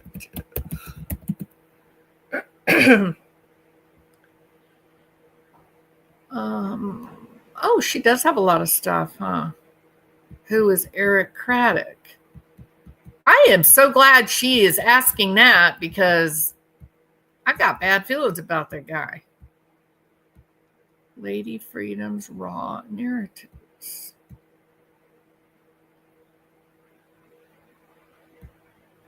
Well, thank you so much for telling me about this person, Julie. The Laura Ladd's interview. Nice. I don't wonder why I haven't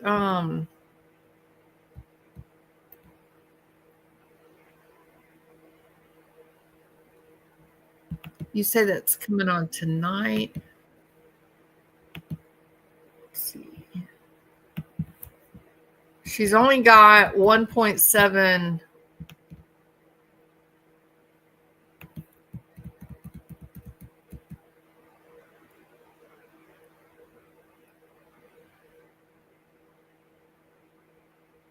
All right, cool beans. Yeah, I like that. Copy. All right, so let me put this in the, look at the preview video. Paste. All right, so here's the link, y'all, to the video, to the channel. If you want to go over there and subscribe. And then I'm going to share the screen. Hold on a minute, and I'll go ahead and show it here. Okay, so subscribe. And then, is this a video? No, it's just notify me.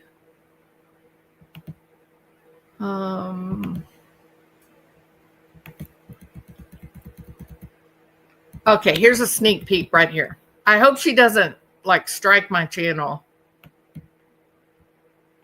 Hello, everyone. Okay, let me make sure that y'all are seeing that. You are. All right. Do you think she'll strike me, Julie? Do you know her? Ask her not to be mean to me. All right. Let's see what the message is. All right, y'all ready?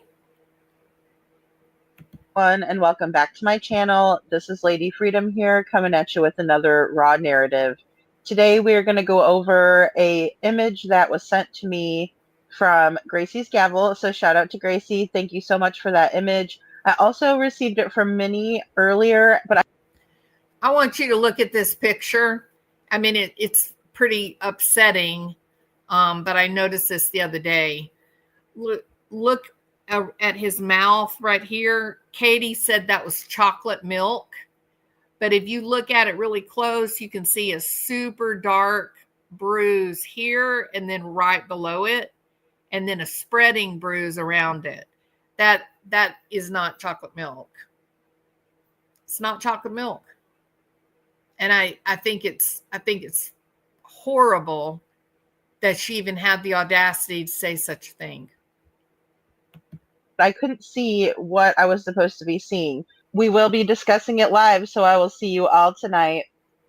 Came home to put groceries away because we bought snacks because, he's 15 and snacks. We went to the bowling alley. And then from there, we went to dinner. Came home. He took out the trash because that's his chore. He takes the can to the end of the driveway. He took out the trash. And it's important to say, it's important to say that we now know that the people across the street told was it SF that they did not see anybody take the trash can down to the road. They did not see that.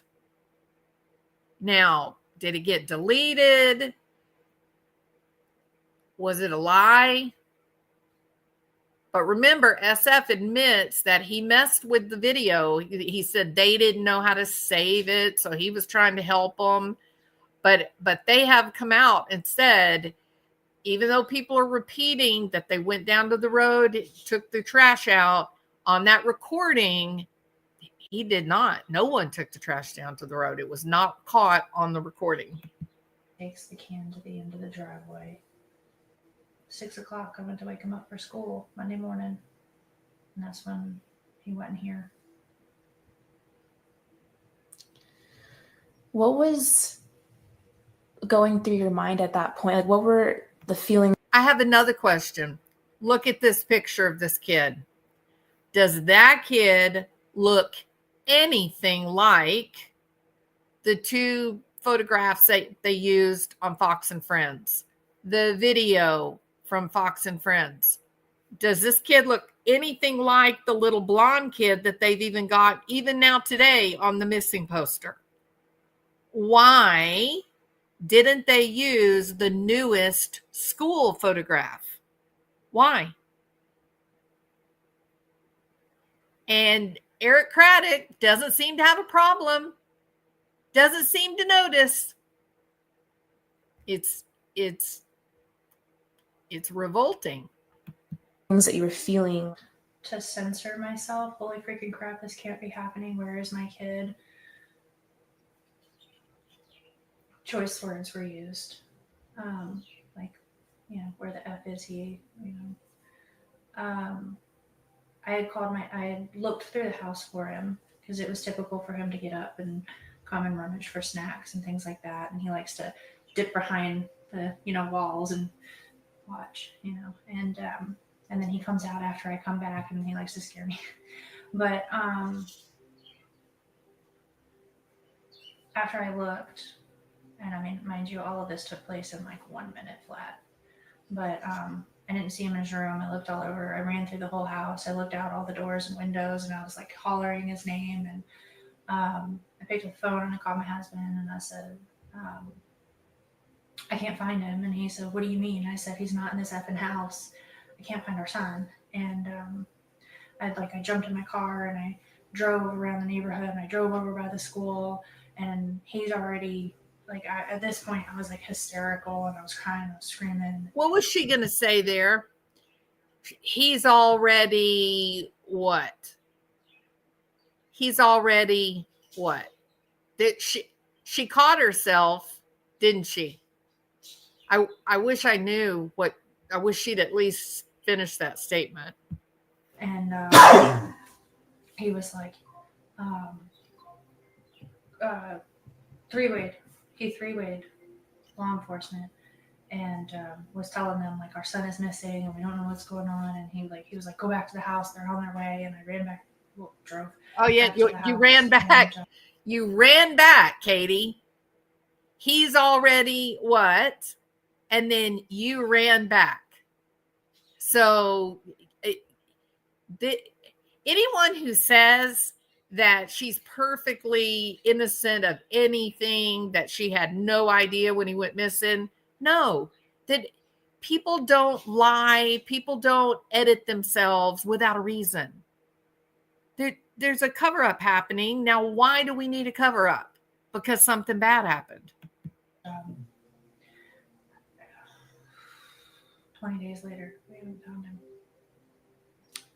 Yeah, I can't even imagine how stressful that is. And speculating causes problems. Assumptions cause issues. That I love this. Speculating causes problems for me. You're causing issues for me, right? He's trying to tell people, you guys are out there talking about this. You're talking about the disappearance of Sebastian. You're looking at the people that are the shadiest, the people that are clearly telling, non-truths or half-truths. Please stop doing that. You're making us uncomfortable. That's what I hear him saying. Because the truth is, it doesn't matter what we talk about here online. It's not having any effect on Sebastian, right? It doesn't affect Sebastian in any way. So why is he saying, oh, you're talking about it, it's causing problems? If you love Sebastian, you'll quit talking about it. No, Chris, that's not right. We can talk about him. Whether we talk about him or we don't doesn't have any bearing on whether he's been found or whether he comes home or not. But it may have an awful lot to do with making people uncomfortable that have something to hide. And I don't know if the Proud Feet have figured this out or not, but the longer that this thing drags on without Eric Craddock and the prosecutors doing something, the worse the coverage will become.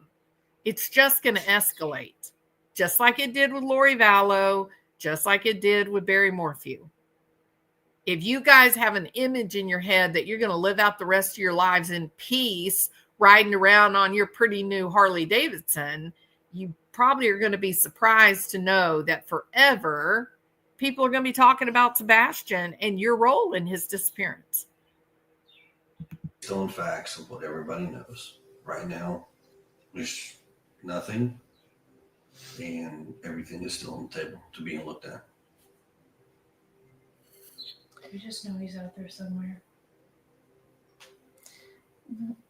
one other question I have is recently Channel 5 in Nashville, they had security footage that showed 2 flashlights the night he disappeared. Is there anything that you think about this video or? Sure. So there's a lot of speculations about that video that are floating on the internet. Okay. And that is exactly what it is. It's speculations. Now, what I can give you an official statement on is TBI Newslink has released a statement from law enforcement, between local law enforcement, state law enforcement, some federal law enforcement, and they have analyzed that video so many times over that everything that everybody is trying to assume is a flashlight, I hate to say this, it's not. As much as we would love it to be one, it's not. Yeah, well, you know what? Apparently all your big, impressive law enforcement agencies that you just named lack complete credibility because Mob Crew put it all together. And then Picho came along and turned the lights on. And what that did, Christopher Proudfoot, is it pointed a big ass spotlight on you and your wife and your mom and dad and the people that, like Eric Craddock, that you guys are lying. You're just lying. And people that lie have something to hide. So you speaking with such authority and you putting out, oh, look at all these impressive law enforcement people that said, you know, it's nothing, it's not anything at all, don't worry about it. Mob Crew made you look foolish. And he made you look guilty of something. I'm not going to go into details as far as where that video is shot from, but I can tell you, as the parents, we have seen the video firsthand from law enforcement. We know exactly where it was taken from. And nothing that is being assumed right now is actually true about that video, unfortunately. Oh, sure it is, buddy. And anything about any other videos or anything like that, please refer to the TBI news link that they have out there, the updated Amber Alert stuff. Yeah. And it will give you the most up-to-date information that all law enforcement has. And they will give you current as far as what's what. We don't need that. We don't need to get information from the people that are engaging in a cover-up of what you and your wife did. We got mob crew. We don't need to listen to the bullshit. It is clear that Eric Craddock seems to owe you a favor of some sort. Looking at things. And if there's any new video, forward it to them. Please. Is that right, Katie? Yeah. Any new one? Security footage is really like a game changer. This image was sent to me, and I decided to do some further enhancements on it. So here's one shot where you can see Mr. Foote carrying something, but upon closer review and more enhancement of the photo, this is what I see now to be Katie, Chris, and Sebastian. They're carrying Sebastian. It looks to me as if Chris is carrying Sebastian in either a blanket or a bag. I see a blanket just because of the way the black shape is formed, and it looks like he's carrying him like a baby, and Katie is standing behind him or walking with him.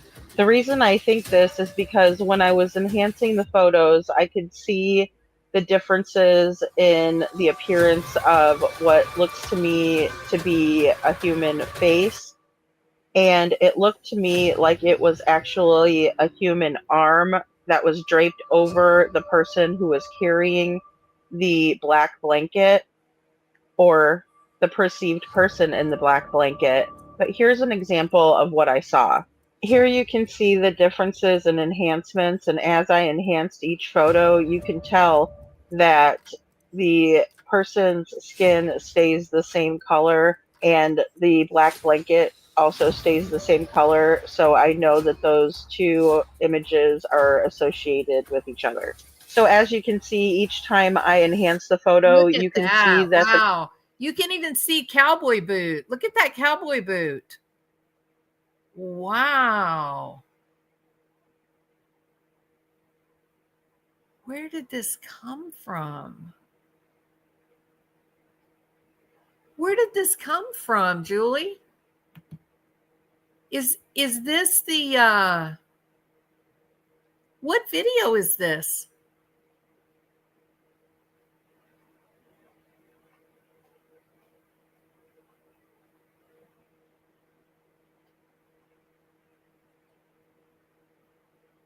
It is so disturbing, Sketty Nona. Yeah.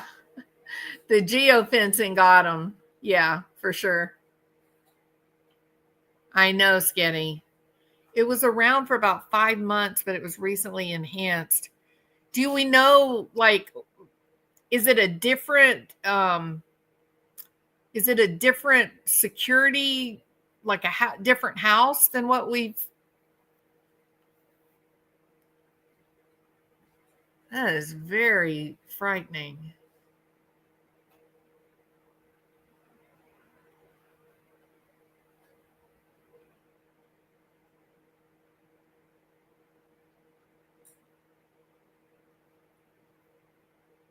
Yeah, no, nobody can vouch for it, right? But it's awfully sure is coincidental, right? I mean, to be able to see 3 figures there, that is really amazing.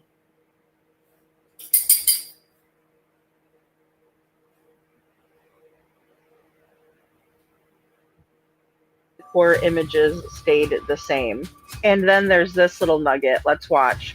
Drove around the neighborhood. I drove over by the school, and he's already, like, at this point, I was like hysterical. And I was at school, and he's already.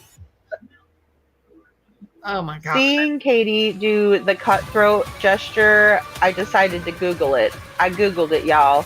The cutthroat gesture is performed by drawing the hand or a finger, usually the thumb or two, across the throat. It represents slitting the throat with a knife and means that the gesturee or someone else is metaphorically being unalived.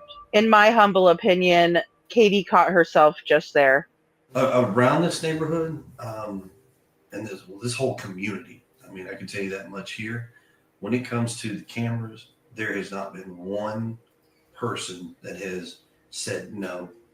And trust me, it is greatly felt that everybody has been so open, so helpful in pushing out any which way they can. I mean, there's been some families that have actually been on vacation that weren't home and they got information. That weren't home and they got information. And then there's this little ditty that I slowed down. Did she say, "Don't give out sus"? That's what I heard. And they've got permission from that family to take a look at their cameras and go in their houses without them even being present, which has been amazing. So, but yeah. That's good. Wow. Welcome to the News Hour. Well, For the first time in all this right. nation's So history. thank you, the House of Julie, for giving us a heads up on that video. I guess it's starting now. Right, Pretty Bird? Going to watch Lady Freedom now. Also, did you see my note about KP showering the morning of February 26th? Why is it so crappy? What's the point of having a camera? Yep, I can see what you're pointing out. Okay, so I'd say people use the motion for deceased, not always for cutting. Yes, agreed. Okay, so thank you guys for being here and us kind of, just getting a little introduction to the Baldoni, Blake Lively drama. It was a great conversation. Did y'all like it? I mean, it was definitely different than what we normally do. Hey, Sharon Leal, good to see you. It's different than what we usually talk about, right? But it's an interesting case, and it does seem like Baldoni is he's bringing receipts, and that's that makes it really interesting that it's not a simple he said, she said, but that, there's going to be some real facts. I think that's wonderful. And then, oh yeah, Pretty Bird, let me give you the link again. That's what I'm fixing to do. I am going to go over and watch the video that is about to start on Lady Freedom. It's Lady Freedom's Raw Narratives. And so if you click on that, you'll see the live. Before you go, will you please hit the thumbs up? And then if you haven't subscribed, I invite you to subscribe. I don't have a regular upload schedule because I do work a full-time job. So if you subscribe, then at least you'll get the notification that shows that I'm either live or that I have put something new up. We will continue being, getting caught up on the Blake Lively, Justin Baldoni battle of the century. And let's just keep on keeping Sebastian's name out there. Keep on going back through those old interviews, looking for whatever you can look, putting pressure on the sheriff's department. It's not right. They have zero reason to believe that Sebastian left that house. The only way he could have left that house was in a car. And the only car that left that house, his mother was driving. And that's the facts. So we've got to keep the pressure on. I feel that in my heart, that keep the pressure on the sheriff even. All right. I will see you guys over. Hey, Kim Mormon. Good to see you. Hey, she's nuts. Is she? Kim, what's wrong with her? Are you talking about Lady Freedom? Uh-oh, Kim Mormon's coming in here hot with facts. Why is she crazy? Are you going to tell us? I don't know. I didn't even know who she was. Thank you, June. Thank you so much. It's good to see you, Donna Burns. Kim, are you going to tell us who's nuts? It's interesting because it's over the top. Oh, I totally agree, Sketty Nona. Yeah. And it's always interesting to get a little peek into the lives of the rich and famous, isn't it? It definitely makes me happy that I am not rich and famous because their lives are very messy. I believe he figured her out from the get-go and knew she was going to be a stalker type. I believe she had the hots for him and he respected her a lot as an actress, but he has a beautiful wife and kids. Kim, that is my final calculus. I totally agree. She was the one that got, Twitter pated with Baldoni, and then he didn't return interest. And then, hell hath no fury like a woman scorned, right? In order to get along with her, you got to feed her ego. I mean, it certainly looks like that. Yeah, it does. All right, very good. Okay, Kim, so we're going to go over to a different channel and we're going to watch a new video on the disappearance of Sebastian Rogers. There is the link to that channel. I hope that you will join us, Kim. Everybody, please hit the thumbs up and also hit subscribe if you are not already subscribed so you will know when I put something new up. And I will see you over at Lady Freedom's channel. Okay? You guys are awesome. I appreciate you. Talk to you later. Bye.